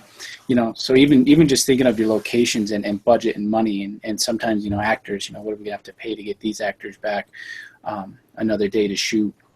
So yeah, exactly. So what do you guys look for when you're editing? What's the one thing that you're always conscious of right off the bat when you start editing? I would say how well, first off, I would say getting it laid out. I like going through all the footage, getting my best takes, throwing it down, and I don't care how long it ends up being. It's kind of like when you write a script the first time through. You get it out and you write it, and it's there. And it's kind of like a skeleton, and then you start adding the flesh and meat and all that stuff onto it. And it's amazing just in general how much more ready to go and motivated you are to work on this and finish it. Like writing a script, when it's done and written, you're going to be more likely to want to revise it and things like that. And then, of course, when you edit it, it could be a 2-hour piece like our first film, Hans, was, and we had to trim that down to like an hour 30, hour 39 minutes. So yeah, that's what I like to do. I know I'm going to get it all out, edit it together cohesively, and then just keep going back through and chopping it and trimming it and getting it smoother and smoother, and making sure, telling the best story I can with the editing, and using the best takes from the actors that are going to convey that to the audience. And it's amazing. Sometimes it'll be a look or a few frames, or sometimes you'll find, wow, that the scene didn't need to carry on as long as it did because that actor gave one look that kind of says it all and can end the scene on it. Yeah, that's kind of my 2 cents on it as like a starting point. It's pretty much what I do too. Although I'm likewise, just like I'm not a lighting guy or a sound guy, I'm not an editor. I know the basics and all those disciplines, but I'm not the guy you want editing your film. So I work with other people who are good at that stuff, and they provide those rough cuts to me, and we go through a process together of refining it down. Ultimately, it comes down to within about 2 or 3 edits, we should be able to tell if this story is singing, and that's what I'm looking for. Is there a song in this story? If that makes any sense. No, absolutely. How much does music play in your process for you guys? Do you design? Do you write while listening to music? Do you design your music around the hopeful product or the finished product most of the time? That's a really good question. What I would do when I first started out in editing is, knowing I couldn't use it, I would put licensed music under the edit that I loved or was like perfect for the scene, for that mood. And you kind of cripple yourself because you get so attached to that and that song to it, and you're like, oh, I will never have the thousands and thousands of dollars to license this song. So I think you always have your musical inspirations and what you're going for, what you want something to sound like. But always, if you can, go with a composer who can compose an original score for your film, and communicate that sound you're going for. For example, a film I want to get off in a couple years here in film, a supernatural Western called Spirit Reckoning. And with that one, it's kind of inspired by a Fleetwood Mac song. And our composer, Jonathan Rollins and Chris Shockley, they've done some music for me and on our film Conflicted. But anyways, I can go to them and be like, oh, this Fleetwood Mac song really is inspiring this, and I love this kind of Western sound of this song. Can you guys kind of do, this tone and this mood? You obviously you want the composer to do their own take and make their own music, and not be like, do exactly this, or copy this exactly. But you can get close to what you're looking for, with musical influences and stuff, and sharing that with your composer, and create an original score to your film. A lot of times, and we did this with Hans Crippleton, and it was great, and it saved a lot of time. But you go to places like Pond 5 and hear music that are already prearranged, and they're great, and they're professional, and you love them, and they fit the movie fine. The only thing that can happen with that is sometimes, maybe 40, 50, 100 other filmmakers are also using that same track in their film. And, if you do that a lot, you can run into the, people watching your stuff and be like, okay, I've heard that song in like 3 other films. So yeah, you can just really convey what you're going for a lot more with an original score, and working with a composer on that. I likewise like to, where possible, work with a composer, and I feel that the relationship between, if I'm directing, the relationship between me and the composer is very similar to the relationship between me and the director of photography, me and the sound, the lead on sound, me and each department head, and me and each of the actors, which is that this is a collaborative relationship where I call the shots. I have, so to speak, I am the head of this collaborative organization, but I want you to create something with me, right? Rather than, and mind you, depends on the project. There are certain things where you may have something very specific in mind, but I love getting people on board who have the right kind of mindset for a particular project and seeing what they hand me. That's a beautiful experience. It really enhances it. Personally, since I'm an actor, when I'm in the creation process, the drafting process, I tend to think more in terms of the characters and the words and the dialogue rather than music. But I, likewise know a lot of people who tend to play music in the background that helps them inspire a scene or whatnot. Anyway, that's my take on it. No, I agree, and I think it's a lot like with actors too, or at least with me. I'll have specific things in mind or something I really want to see, but otherwise, I'd really like to trust the actor and let them show me what they got and with the scene, and it's a beautiful thing. And it's the same I feel with a composer. They're obviously in tune to this, and it was funny with Conflicted. I had some notes on the sound and thing like that, but when I got it to our composers, I went with the first initial edit because it was beautiful. It was perfect. It fit the timing of the film, and they understood it. They got the emotion of it. They got what was going on, and I didn't have to sit there and like beat it into their head. At this mark, I want this beat, this high rise, that. I was gave them my initial notes, and then from there, I really wanted them to run with it.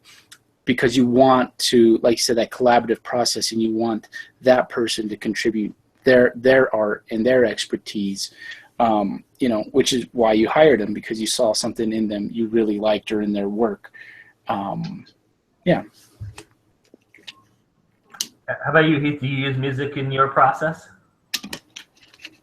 As an actor, I don't really use music in my process, but to the credit of both these guys, what I keep seeing is collaborative. It's very important that people understand that filmmaking is a collaborative art piece. So making sure that you, like Eric said, have the people who are ready, willing, capable, and competent to perform their portion, and giving them the freedoms to do so, because of those established trusted relationships. Back to the editing thing once, I did try editing, and that's a dark, lonely, sad place. So the way I put it.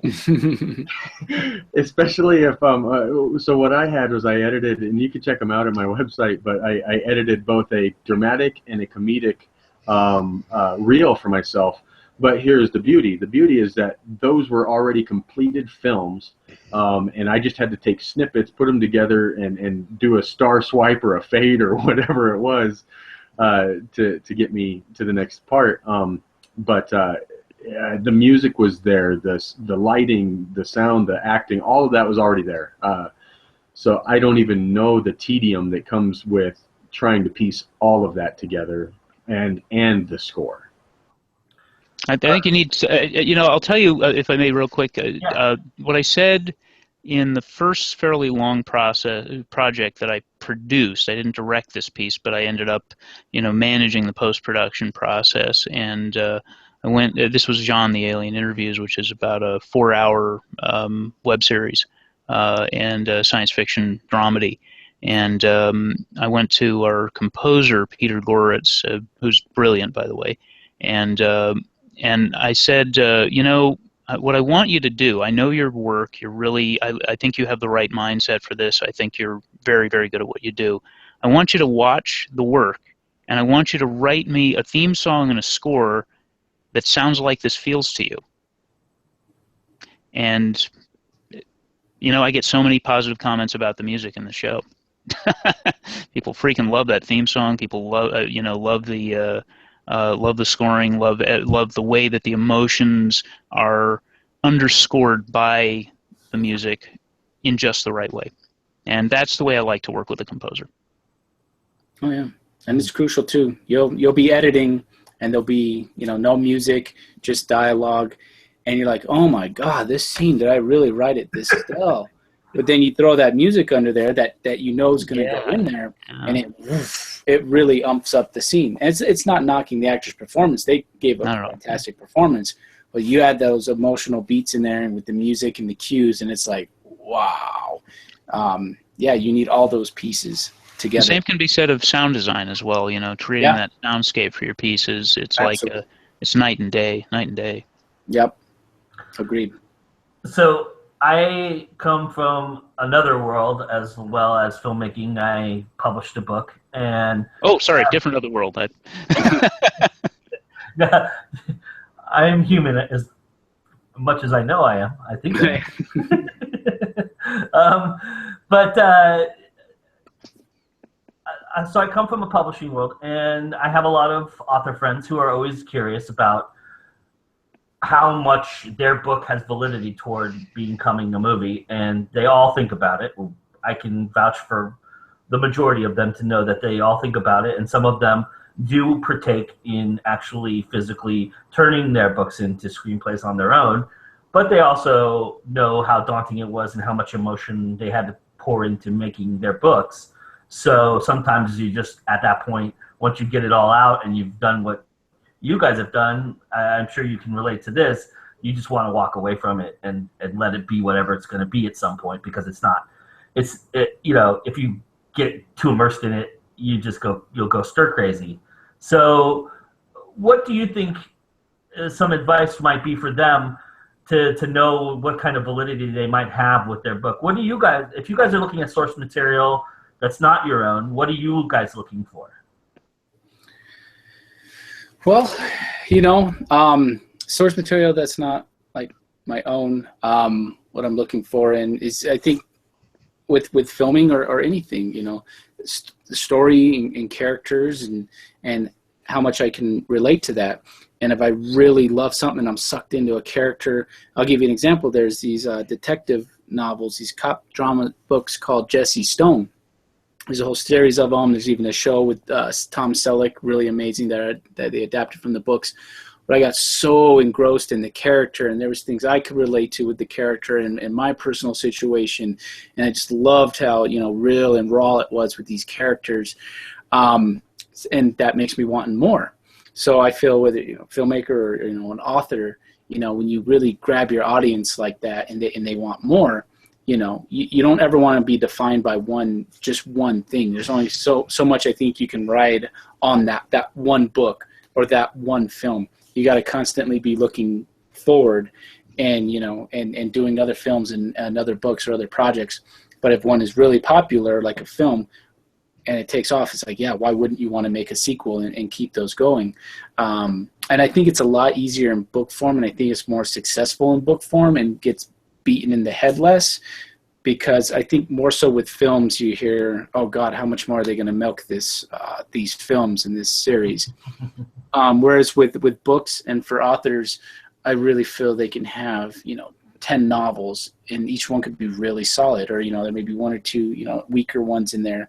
Yeah, I'm not sure if that answered your question, you know, carrying over to the book world. I guess I'll chime in. I have a lot of author friends, actually. Some fairly well known and some lesser known, and the conversation comes up frequently, especially if I really like their work. I often find that I'm reading a book, and in the process of reading the book, I'm planning the shots. I think I know we have something there. You know, in the process of reading the book, I'm visualizing, you know, the casting process. I'm visualizing how that scene would play out. That at least is that's how I know that something could make it. But you know, I think it's also if you're writing a book and you're interested in getting it into turned into another medium, then I think it's important to think about that other medium as you write. It's important to think about the strength of your characters, the type of dialogue you're writing. It's, you know, I advise authors, in fact, to if they don't already do this, and I'm sure most authors do, is read your book out loud. You know, hear how it plays. Think about that. You know. Not all fiction is really well. Not all fiction is really the right kind, I think, to transfer well to film. But you know, if you, I encourage authors, however, to write some stuff that, even if it's not their normal style, to write some things that that perhaps might, in their mind, play out a little more cinematically. You know, might have the potential for the translation to film, simply because, from a promotion standpoint, that's the holy grail. If your book is turned into a film that does well, people are going to buy your books. Would you all agree that the major difference between writing a screenplay and writing a novel might be the exposition, and you have to filter that if you're writing, if you're thinking about I mean, you don't have to filter that in your novel, but if you're thinking about it becoming a movie, would you recommend that they let go of some of that exposition? Yeah, absolutely. Because I think inevitably it's going to happen. If you have like a 400-page novel that's really good and really solid, as a film, you pretty much have no choice, but you got to chop out. You know, you got to chop things out of that 400 pages to get it into a reasonable length of a film. You know, even like with Lord of the Rings and the extended cuts, I mean, there's still stuff and characters they had to cut out from the book. So, you know, I think as an author, if you're writing with film in your mind and adaptation, you know, I think at that point, then you're really going to start thinking, okay, what is crucial with each scene and each chapter? What is getting right to the point, and the emotion of the character and the emotion of the scene? What does each character want to gain at the end of this chapter? You know, there's things like that where I think you'll start restricting yourself a lot more, which will make it tighter and more cohesive. But, you know, as an author, you may feel like you're, you know, restraining yourself rather than, you know, writing, you know, the whole story. And because that's a luxury of books that you can't get in film, is you can really fall in love with these characters and flesh them out and follow them. Yeah, so I think if you're writing an author for film, you're going to feel a lot more pressure to keep things tighter and neater, rather than being able to really expand and play out these characters. Well, I think that depends, though. I mean, you know, one of the things that I love to do as a consumer of media is, if I discover a story through a film and I hear that, oh, this was actually a novel first, I want to read the novel so I can get the rest of the story. You know, I want that exposition. But ultimately, what it comes down to is just as with any other writer, it's a very challenging process of learning what to get rid of. Yes.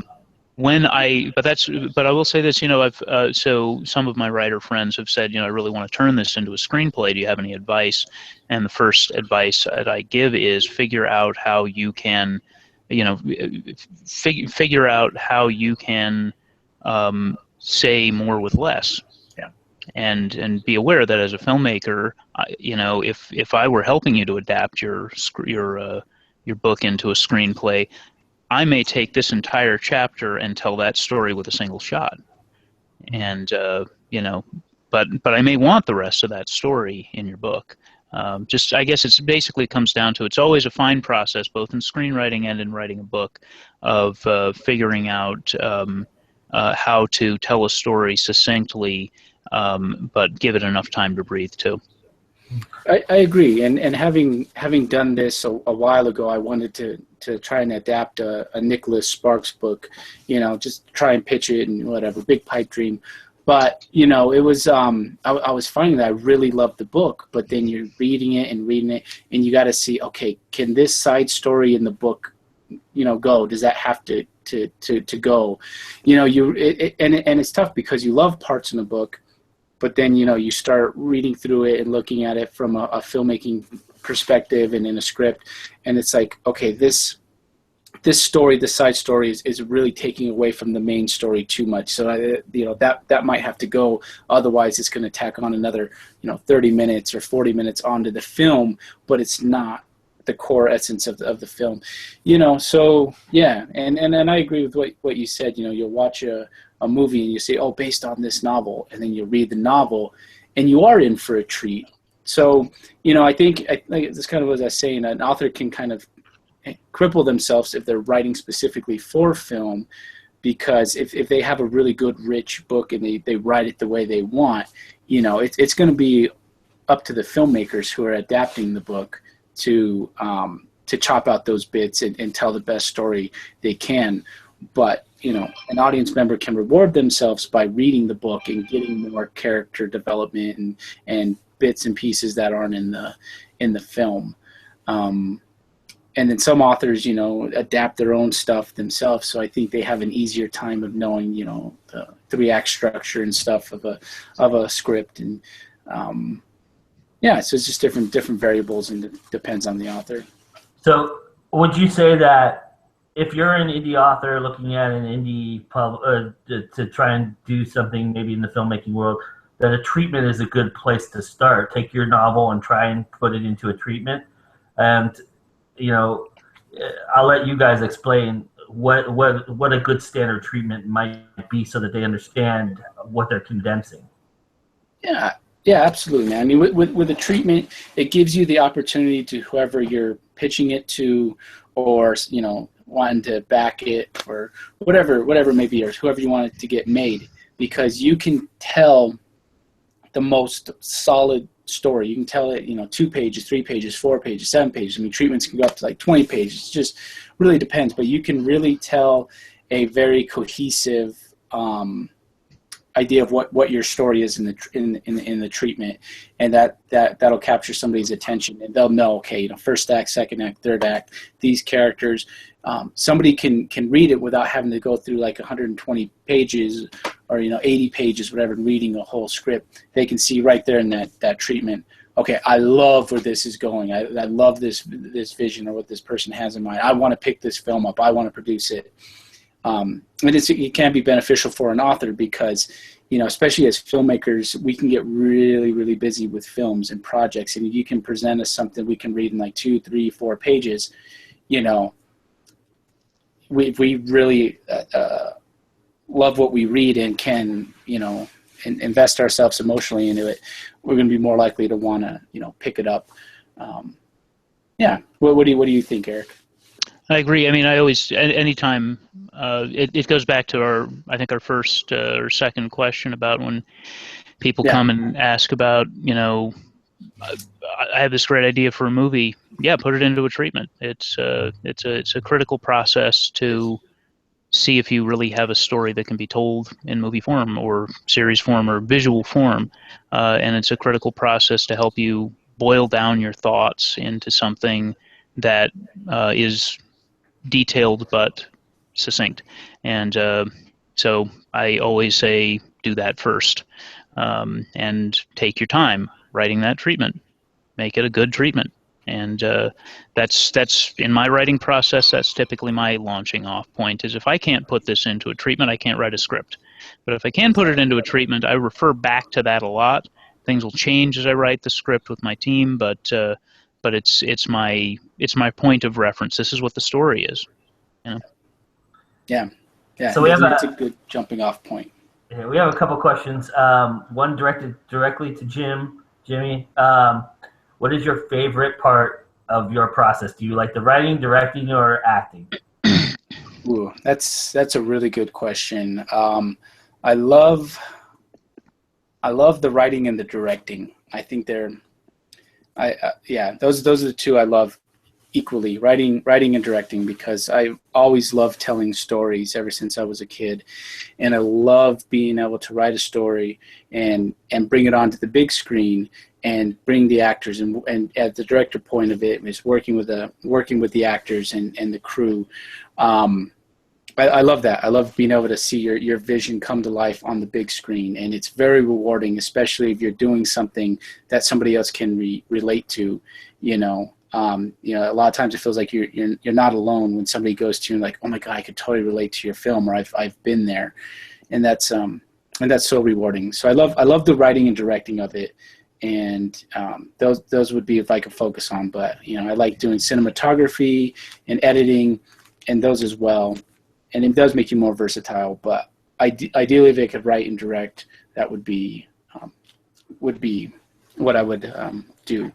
And I just love bringing together cast and crew. I call everybody I bring in, my film family, because I love working with everybody and bringing them back project to project. Yeah. So what's the most amount you can possibly think of that you would need to fund a film to make a film really work for you? Somebody's asking a question about, micro budgets. What do you, I'm sure all of us have worked on really, really micro budgets. So what do you think have you found in your experience? Do you want to take that one, Eric? Sure. What's the film? It really complete. I don't think there's any way to answer that. For me, there's no way to truly answer that question without knowing what goal what's our target. What are we trying to hit here? It's quite possible to make a film with a bunch of friends and volunteers out of your house. It's been done.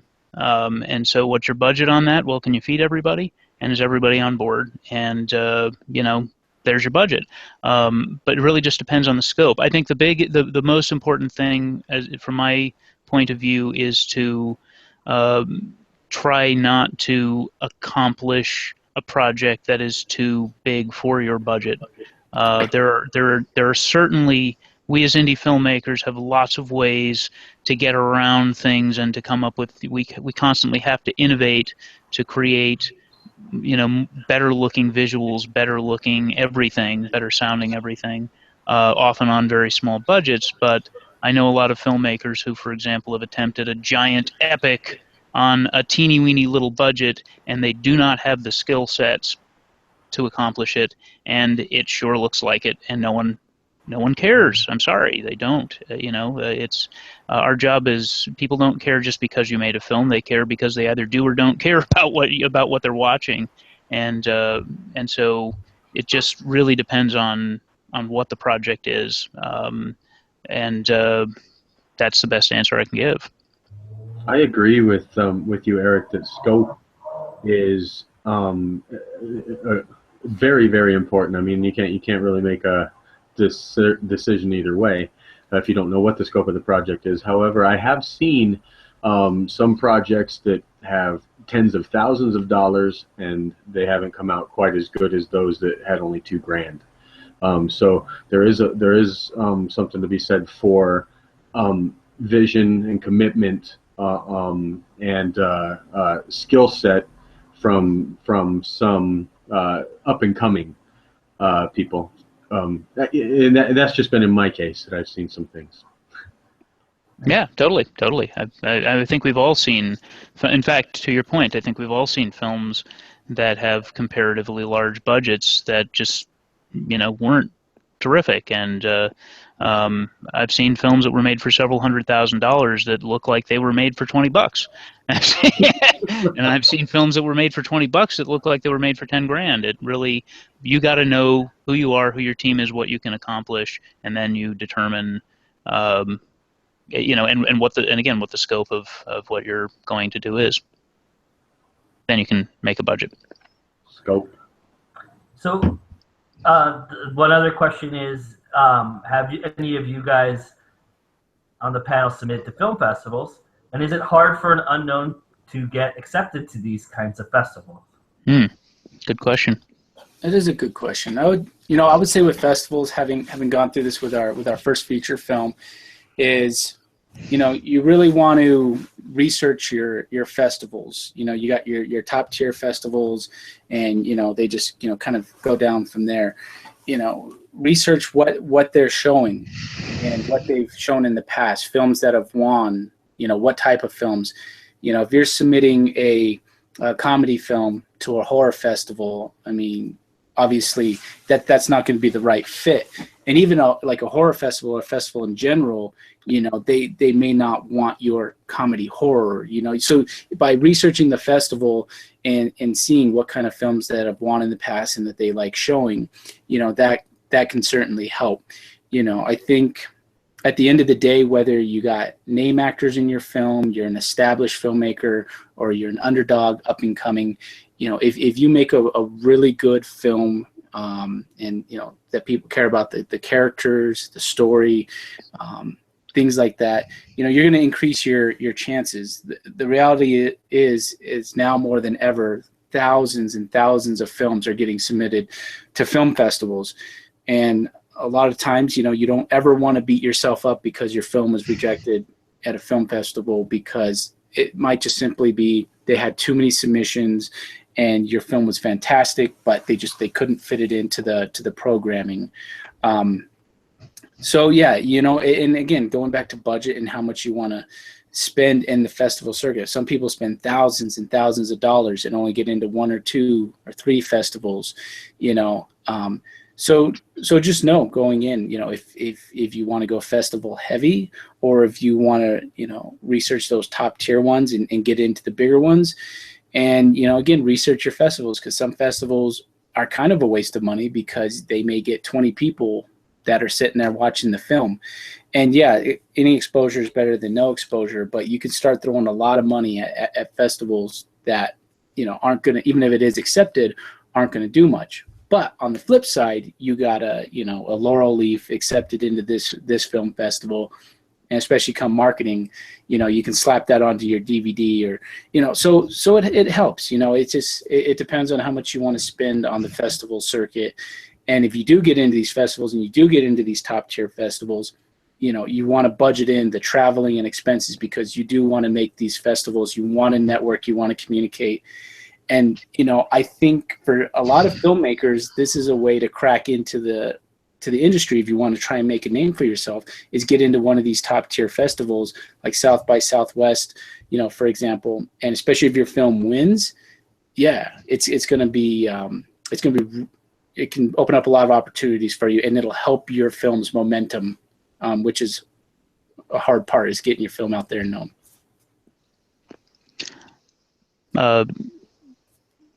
Did you have anything to say, Heath, or shall I launch into a? No, tirade? man, they're uncharted waters for me. Okay, great. Well, so yeah, I've been down that road a couple of times myself, and yeah, I agree with everything Jimmy just said. I'll add to that specifically for the person who's new to film festivals, well, really, just to consolidate one thing that Jimmy said, what do you want out of a film festival? Why are you doing it? There are many different things that you can receive from film festivals. They can be the laurel leaves. Those are good things to have in marketing. I absolutely concur. It could be that you're hoping to get some form of distribution deal from a distributor who is going to the film festival, and if so, don't hold your breath. Could happen, but it's not as common as it used to be, and it's a very rare film that actually gets distribution out of a film festival. Yeah. A lot of films that win in big festivals still fail from a financial standpoint. That's just the way it is. It's not the be-all and end-all, but damn, it's a great thing if you win one, right? Yeah. Another thing that you can get out of film festivals is having the opportunity to screen in front of an audience before public release who has no interest in your film except that they're sitting down to watch it right now. Not just your friends and family. You can get real live feedback as to, from the standpoint of, I like to sit in the back of the theater. Are they laughing at the right points? Are they clapping at the right points? Do they like this thing? What do I need to know before I go for a release? But I think, the strategy that I like to use with film festivals, if I can, and the strategy I would certainly recommend for a newer filmmaker is, again, try to set aside a little bit of a budget. Yes, exactly as Jimmy said, so you can go to a festival if you get in, but also set aside a budget to hit as many festivals as you possibly can. Definitely, completely right on researching those festivals. What kinds of films do they tend to like, so that you can target your budget appropriately? That's your film target demographic. But also, there's just so many festivals out there right now. There's a lot of them, and they are all getting, exactly as Jimmy said, thousands of submissions, thousands of them. In many cases, film festivals will watch 15 minutes of each submission and then go in or out. So think about your film in the context of a 15-minute view. Is it grabbing people in 15 minutes? But plan for hitting as many as possible so that you increase your odds of being accepted into even one of them. One of the very best indie films I've seen in a very long time didn't get into any film festivals, and it's freaking genius. It has name talent. It's brilliant, brilliant film, and it didn't get into any film festivals. I don't know why it didn't get into any film festivals, but it's brilliant, and that happens. Part and parcel to another conversation we were having earlier, if you do submit to a bunch of festivals and you're a newbie and you haven't developed a name and therefore you don't have as much buzz in submitting to these festivals and you don't get into any, don't be discouraged by that. Be discouraged if no one likes your film when you do play it in front of people as a test audience, and figure out what you can do to fix it. But again, thousands and thousands of submissions. There's a good chance you won't get accepted into any festivals. Yeah, exactly. So, and all you can do from there, when submitting, is make sure you have the most polished version of your film possible. Submit fairly early. And again, going back to the research thing, because some festivals can be really picky with what they see, like like Eric was saying, with watching the first 15 minutes. And one festival was even as picky as, like, if your film starts off with a drone shot and a big thing, like, they're like, we don't care what you can do with a drone and showing us this, so we pass. It's like, it's crazy. It's such a cool thing and a cool technique. So then you're like, wow, should I have a drone shot later in my film? Not necessarily, but it's just an example of how picky some film festivals can be. But that doesn't mean they're all going to be like that. And submit to what you can, but don't waste money on ones that aren't suitable for your film. Submit to as many as you can, like Eric said, but make sure that it's going to be in the right vein of your film. Right on. So I would like to suggest something on that point of film festivals, though I haven't submitted anything of my own. But from a business standpoint, it might make sense to start with your location as the epicenter, and work your way around, maybe building up to some of the other film festivals, unless of course those kick you out from having the opportunity to get into them because you've screened somewhere else. But I would say start locally and work your way out with your budget in mind of getting your film around. So certainly helps with the opportunity to go to the festival. Yeah, I mean, if you're screening in a festival, if you get into a festival 2 towns down, then you're certainly saving on plane tickets. Nice. So we struck a nerve, or I struck a nerve with a question I asked with authors. So they want to know how did they get so they write a treatment like we've suggested. How did they get their treatments in front of you guys? What's a way to reach an indie film community with your treatment? I would say one of the things is research your film community. As an author, research your local film community and genuinely take an interest in it, because it's the same with a filmmaker or a writer. If you go to somebody else in the film community and you're like, hey, here's my script, but it's like, I don't know you at all. So the more personable you can get with your film community and other people, people will start looking at you in that way and be more open to reading your stuff. Me personally, I whenever time permits, I like to read every email that I get and get back to people if I can. And if they can send me something and I can read it, or I have the time at the moment and it really grabs me, then yeah, I want to offer them feedback. But a lot of that depends on the author too. If I give them all this stuff and feedback and then they drop off the planet, then I honestly just don't have the time to chase people down, to make things happen for them.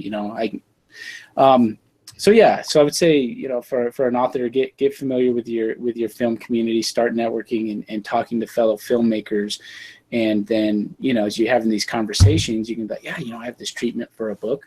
And there's a lot of filmmakers who love adapting pieces of it. And you grab that person and you can speak to that filmmaker, and, it could be a match made in heaven. I will say, if I may interject here with some of my own personal experience, I will say, realize that we are as indie as you are. If you're an indie published author writing your treatment, giving it to another indie filmmaker, that's not to say we won't embrace it and take it in and give you advice or even take it on, but have realistic expectations about what we can do. And I also like to say, if you're going to go that route, let's do it together. Just hand it to me and say, okay, make my movie.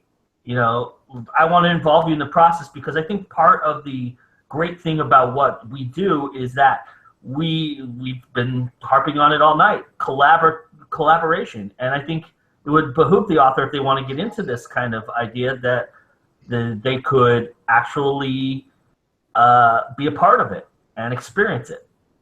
What does everybody think about that?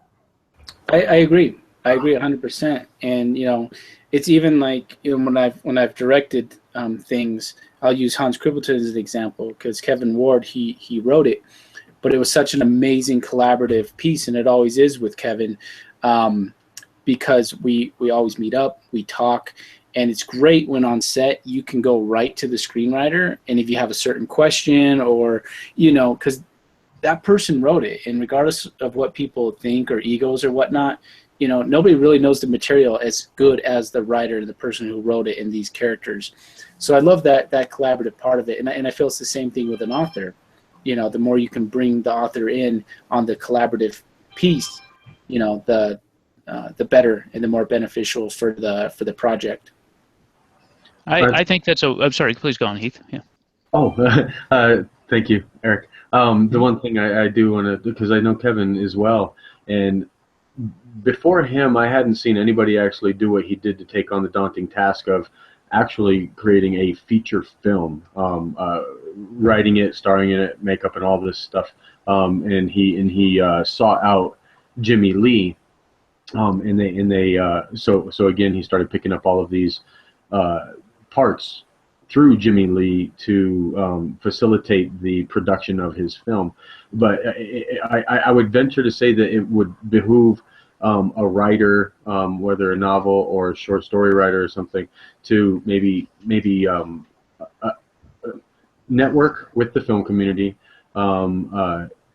build those relationships, and maybe start off small. But again, Kevin Ward, he had no experience, and he went in full. He jumped into the deep end head first and did a feature film. So it is possible, but he had many hours, grueling hours, that he was involved in that. I think when it comes, and thank you for that. Yeah, I think when we're talking about reaching an independent filmmaker as an author, and so okay, you've written your treatment. We also have to consider. I think this is something that is, when people are very passionate about the material, one other thing they often don't consider is who are they talking to, and what else do they have obligations to. Oftentimes, I'll be approached again with that, hey, I have this great idea for a script, this great idea for a movie, and there's sort of that expectation from that other person that I'm going to go, wow, what a terrific idea you just told me in these 3 minutes. I will now go write a script, obtain funding, and make a whole feature for you. And I'm kind of busy. I've got a lot going on because this is my life. This is my passion. So, even if I love what you just told me, it could take me 3 years to even get to the point of talking about that. So also, if you're going to approach a filmmaker about your film, approach them with a sales kit. Approach them with a, do your homework and try to take it as far as you possibly can, so that you can entice someone into a why you want to make this film. It's a big task to write a screenplay. If you don't have one, Are you asking me to help you write one? And if so, and I've been asked that many times in the past, sometimes frequently I've had to decline because I'm overwhelmed. I don't have time. I can't take anything else on right now. And maybe in about a year and a half I can get back to you and we can talk a little bit. So, I go into it really, to Jimmy's point, go into it with realistic expectations about, or I think it was actually you, Joe, who said go into it with realistic expectations about what that conversation will lead to. While I, again, personally really do want to help other people achieve their dreams, I believe we should be looking out for each other. There's a point where I can't put mine on hold to help you achieve yours, and I can't do that for every person who approaches me because there's a lot of them. So, I think certainly building, as you guys have discussed, building the relationship with filmmakers, insinuating yourself into a film community is good. What kind of a film is your project going to be when it's done too? Or do you have a gigantic space army epic? Because if you have a gigantic space army epic, I probably can't fund that for you right now. I probably can't put together a team that can fund that for you right now. You're probably looking at a major studio, and if that's the case, maybe one of us can give you some advice as to how to take it to the step where it might be ready to pitch to a major studio, but there's quite a process you're going to have to go through to get to somebody who can fund a multi-million-dollar project. So research, learn, study, and in a really ideal circumstance, again, either collaborate with a screenwriter to write a screenplay for your project, or learn how to write it yourself so that you have that starting off point, and come to the prospective filmmaker with some reasons why your project would be a good one for them to turn their attention to. Yeah. What's your fan base? That'll help. Really? I mean, because if I have to think about that all the time. Am I going to make a project that no one's going to watch or care about, and that I've just unloaded a bunch of money on, and there's no benefit to anyone? You have to think about the business end too. Why is this going to be successful? Think about that as part of the conversation you're having with a filmmaker. Agreed. Yeah, and I think another thing too, to kind of cap off on that, that an author can try, and even filmmakers do, is a proof of concept trailer. Even if you had to save up, like say $500 of your own money as an author, and you wanted to convey, your vision for the film, like Eric's saying, as long as it's not like spaceships and Star Wars special effects and all this crazy stuff that even, that you would need just millions of dollars for, or even if you do have that, take your core essence of that, put it into a trailer, and sometimes people need to see what your vision is or what you're going for. And it's the same with a film. If you're trying to pitch it to investors or get people to fund your film, if you can do a proof of concept trailer, it could be a really good selling tool. And then to me, if you approach me with that, it's like, wow, this person, put a little bit of their own money into it. They're really genuinely passionate about getting their book adapted into a film. I love this trailer they put together, and again, as an author, that can be hard because you may not know anybody in the film scene, and it could all be foreign. But again, just going back to kind of networking it within your film community, that could be another tool in your kit, rather than being just another person who's going and pitching your project. Because you really want to grab the person that you're pitching to, and if you have all this stuff and marketing stuff that you can pitch to somebody, they're going to be like, oh, hey, this is interesting. I want to see this. I want to watch this. I want to look at this, yeah. Gentlemen, would it be a possibility for them to get an artist for like illustration or storyboarding as I don't know, a way to visualize the concept of their novel? Yeah. Yeah, absolutely, Heath. And in fact, even with the film, when like you're doing a business plan, when you're pitching something to investors, even if it's not in film, on video, if you give them something visual to see, like a storyboard, say like a storyboarded proof of concept trailer, where at the beginning of this business plan or somewhere in there, an investor can look through it, or in this case, an author to a filmmaker, the filmmaker can look at these storyboards and see a visual of it, and you can be like, you really start seeing the film in your head, and it gets you excited because you can see it, and they're not just reading and reading and reading. Yeah, so absolutely, storyboarding and pictures and things like that are good. All those things are great. Yeah, I mean, I guess the fundamental starting point though is start boiling it down into that treatment. Start reaching out to people and asking for advice, and see gauge the level of interest of the prospective filmmaker, and just be prepared to talk with them about what you can bring to the table to help the project come to life. And any amount of effort that you can put into creating a more cohesive package is only going to help that process, because ultimately, even if a filmmaker wants to take it on board, unless they're made of money personally, if you can form an agreement with the filmmaker to try to make a project, somehow it's going to have to get funded, which means someone else is going to have to see the vision and agree to drop dollars onto it. And this is really where you want to think from an author's standpoint, just like we do as filmmakers. At the end of the day, filmmaking is a very time-consuming and often expensive process, as we know. And as a time-consuming and expensive process, we as filmmakers often drop our own dollars on smaller projects that we can afford to make. And then where we can't do that, where the project is too large in scope, we have to go to traditional investors, to crowdfunding, to some other source to fund that project. So you as an author should be thinking through, okay, I love this thing, but why would someone who has dollars be willing to put money into this thing? Is it something that will spark a passion in a demographic of prospective investors, be they crowdfunders or traditional investors? Is this something that will potentially make a profit? And if so, what's my argument about that? Why would it make a profit?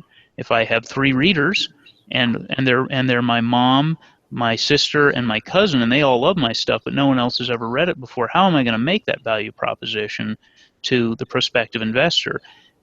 See if you can come up with a reason. And this might be a good way to start engaging your prospective filmmaker, who may start as a friend, into that conversation of, hey, I have a book, I think it's very good, I think it could make a good film, let's talk about the process. And maybe you can engage that filmmaker more into helping you get that process going.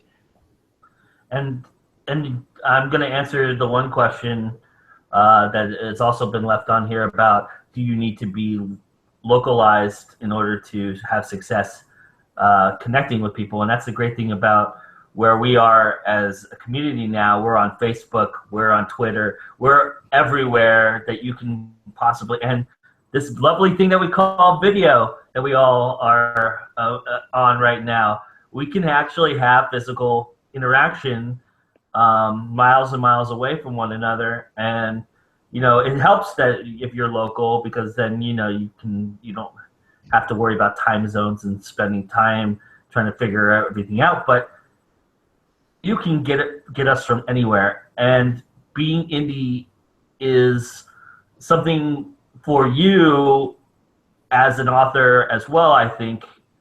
And guys, you can correct me if I'm wrong, but you have an opportunity to to choose your own path with what you're doing with your film too, because your book into the film world, because you have total control of it, and you don't have to reach out to somebody just because you think they would help you. You can reach out to the right person and find the right person. And there's tons of communities out there, just like your author communities. For a lot of you authors who know what I'm talking about on Facebook, there's groups of filmmakers as well who do this.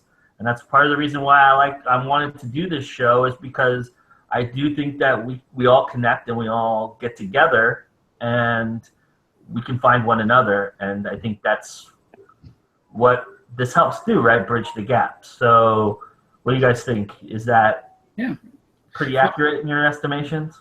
Yeah, I agree. Because at the end of the day, I think, even as us as filmmakers and directors, and especially if we're at a point where, we don't have something we're working on, and something comes our way that sparks our interest, and it's a book that's presented to us from an author, You know, kind of like I've said, if we're engaged by the characters and the story and everything, and we fall in love with it, you know, wow, I want to direct this. You know, I want to, you know, adapt this into a screenplay.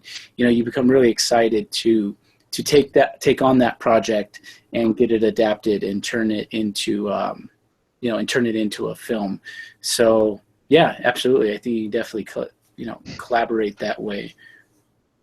And I concur that you don't necessarily need to be localized in order to do that. Although, that being said, while it is great that we can reach out to each other electronically like this, there is something to be said for being able to go out and have dinner with somebody and talk about what you want to do. You know, there is something to be said for being able to also, if your goal is to get your book, for example, translated into a film.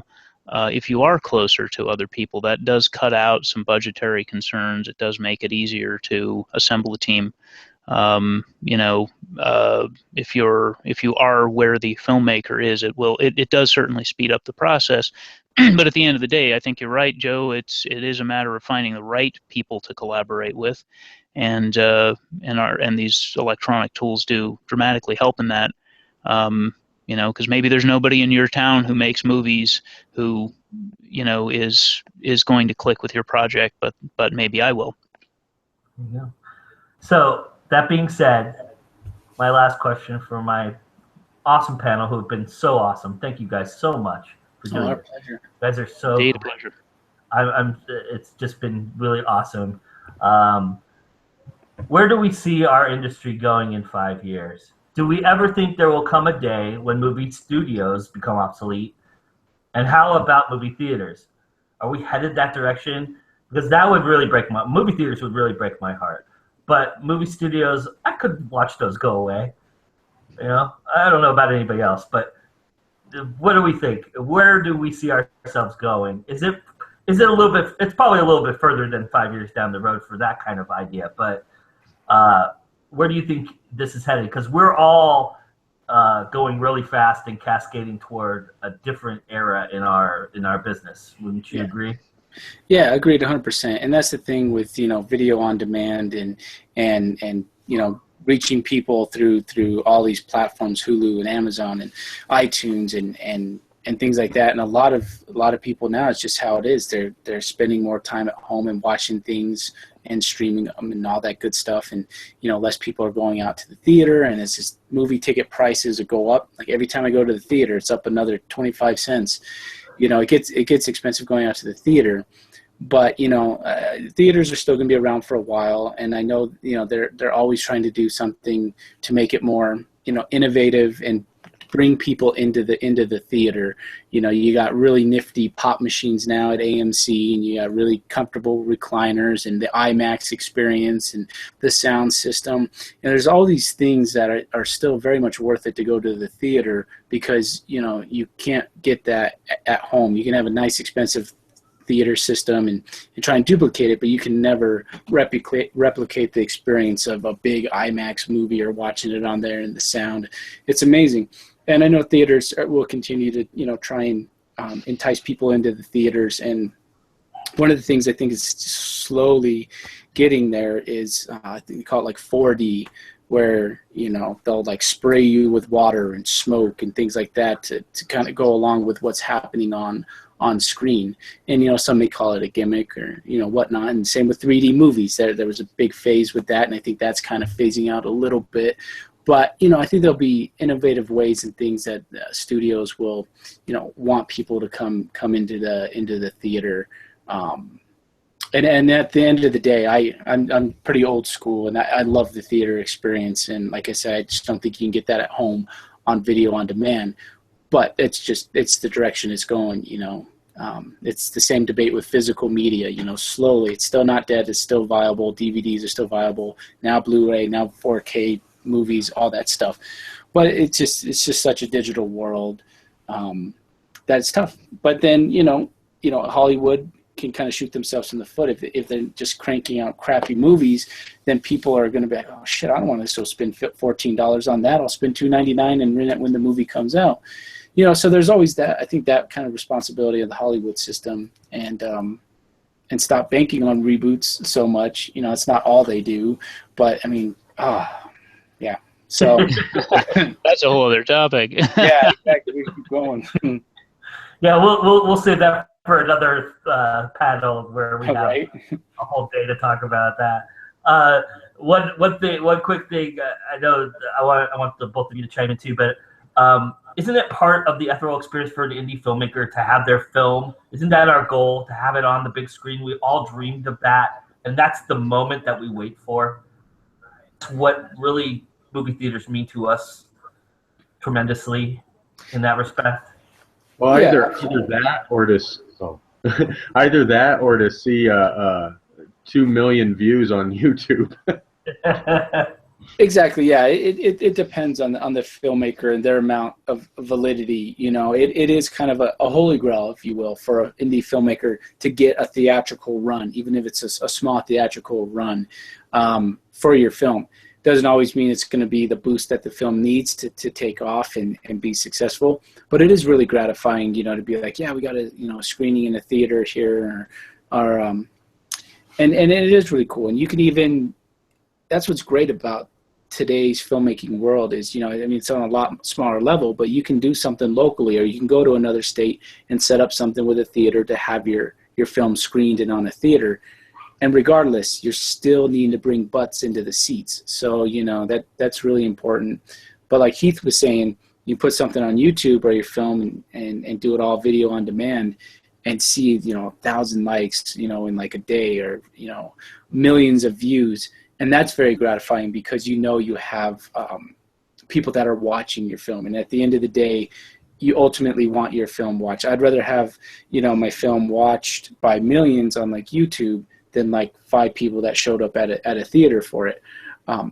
But regardless, putting it on YouTube in a theater, you have to market your film and really get it out there. Otherwise, people are not going to watch it whichever way you go. I think for me, my goal with each project depends very much on the project and the release strategy for the project.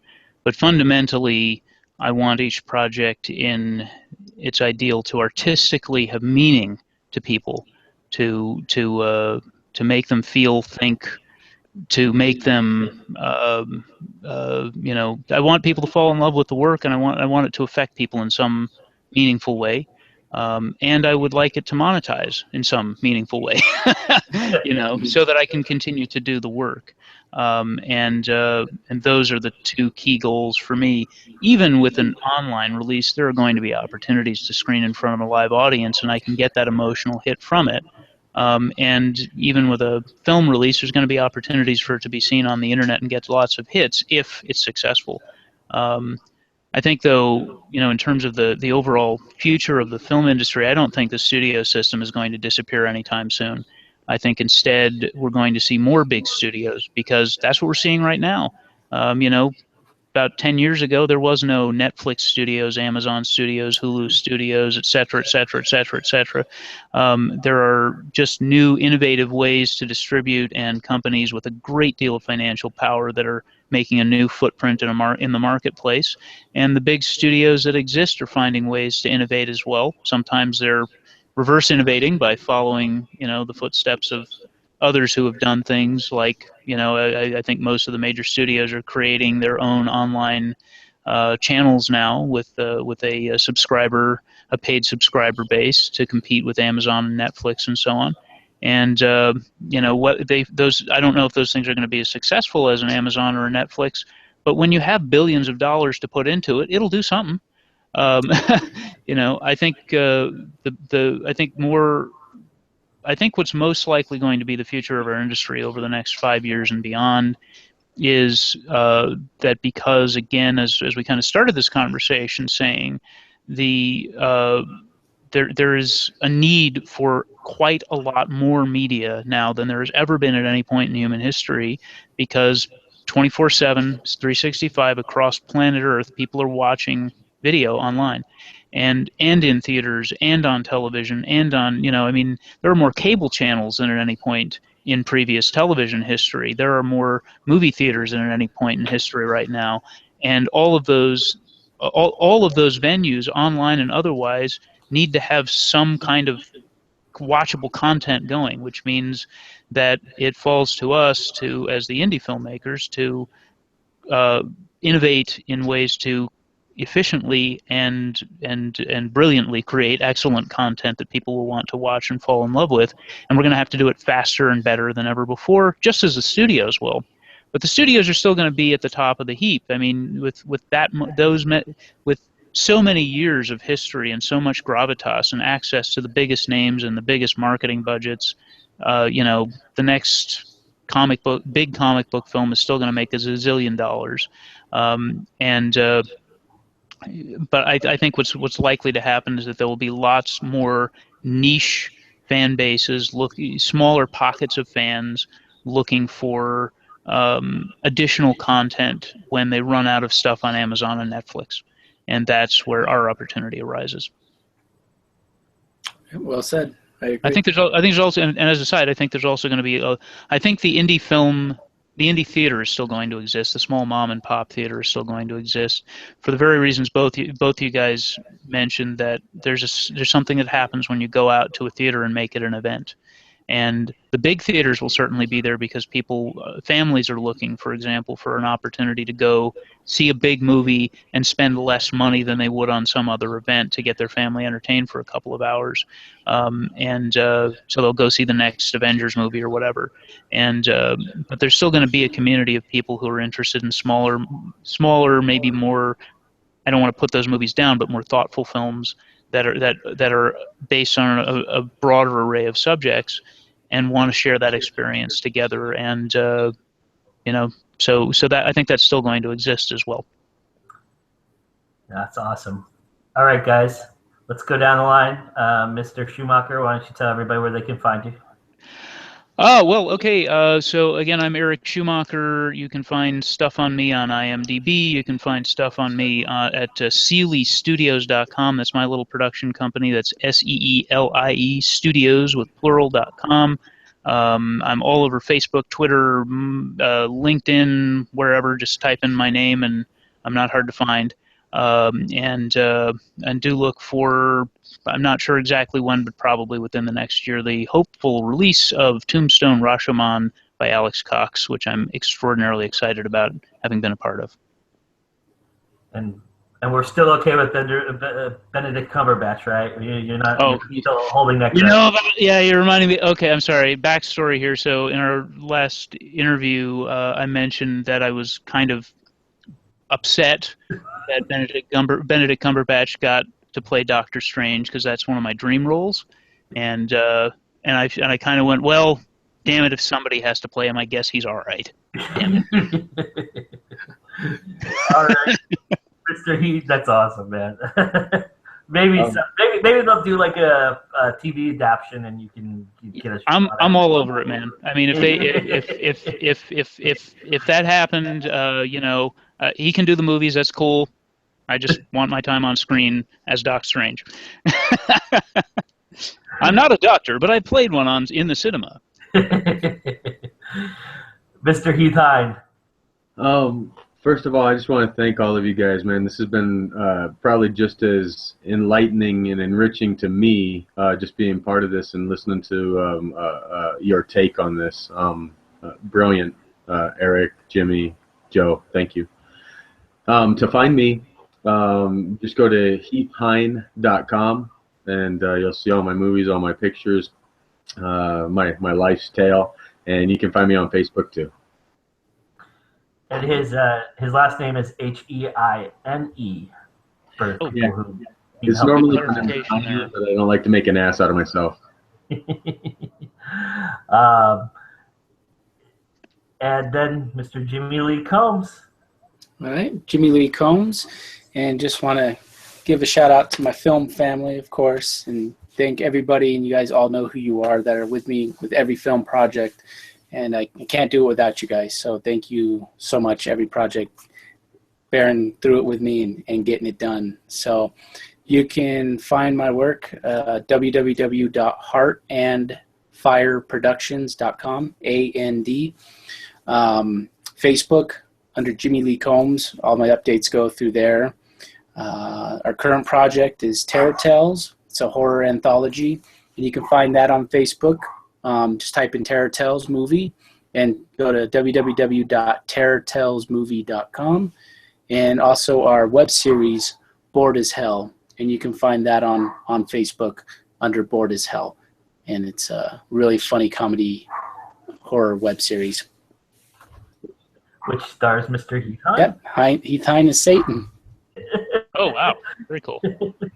I'm looking forward to seeing all your work, guys. Thank you. You as well. Very insightful. Likewise. Pleasure. Thanks so much, Joe, for bringing us together, man. I love these cats. It's so good. Absolutely.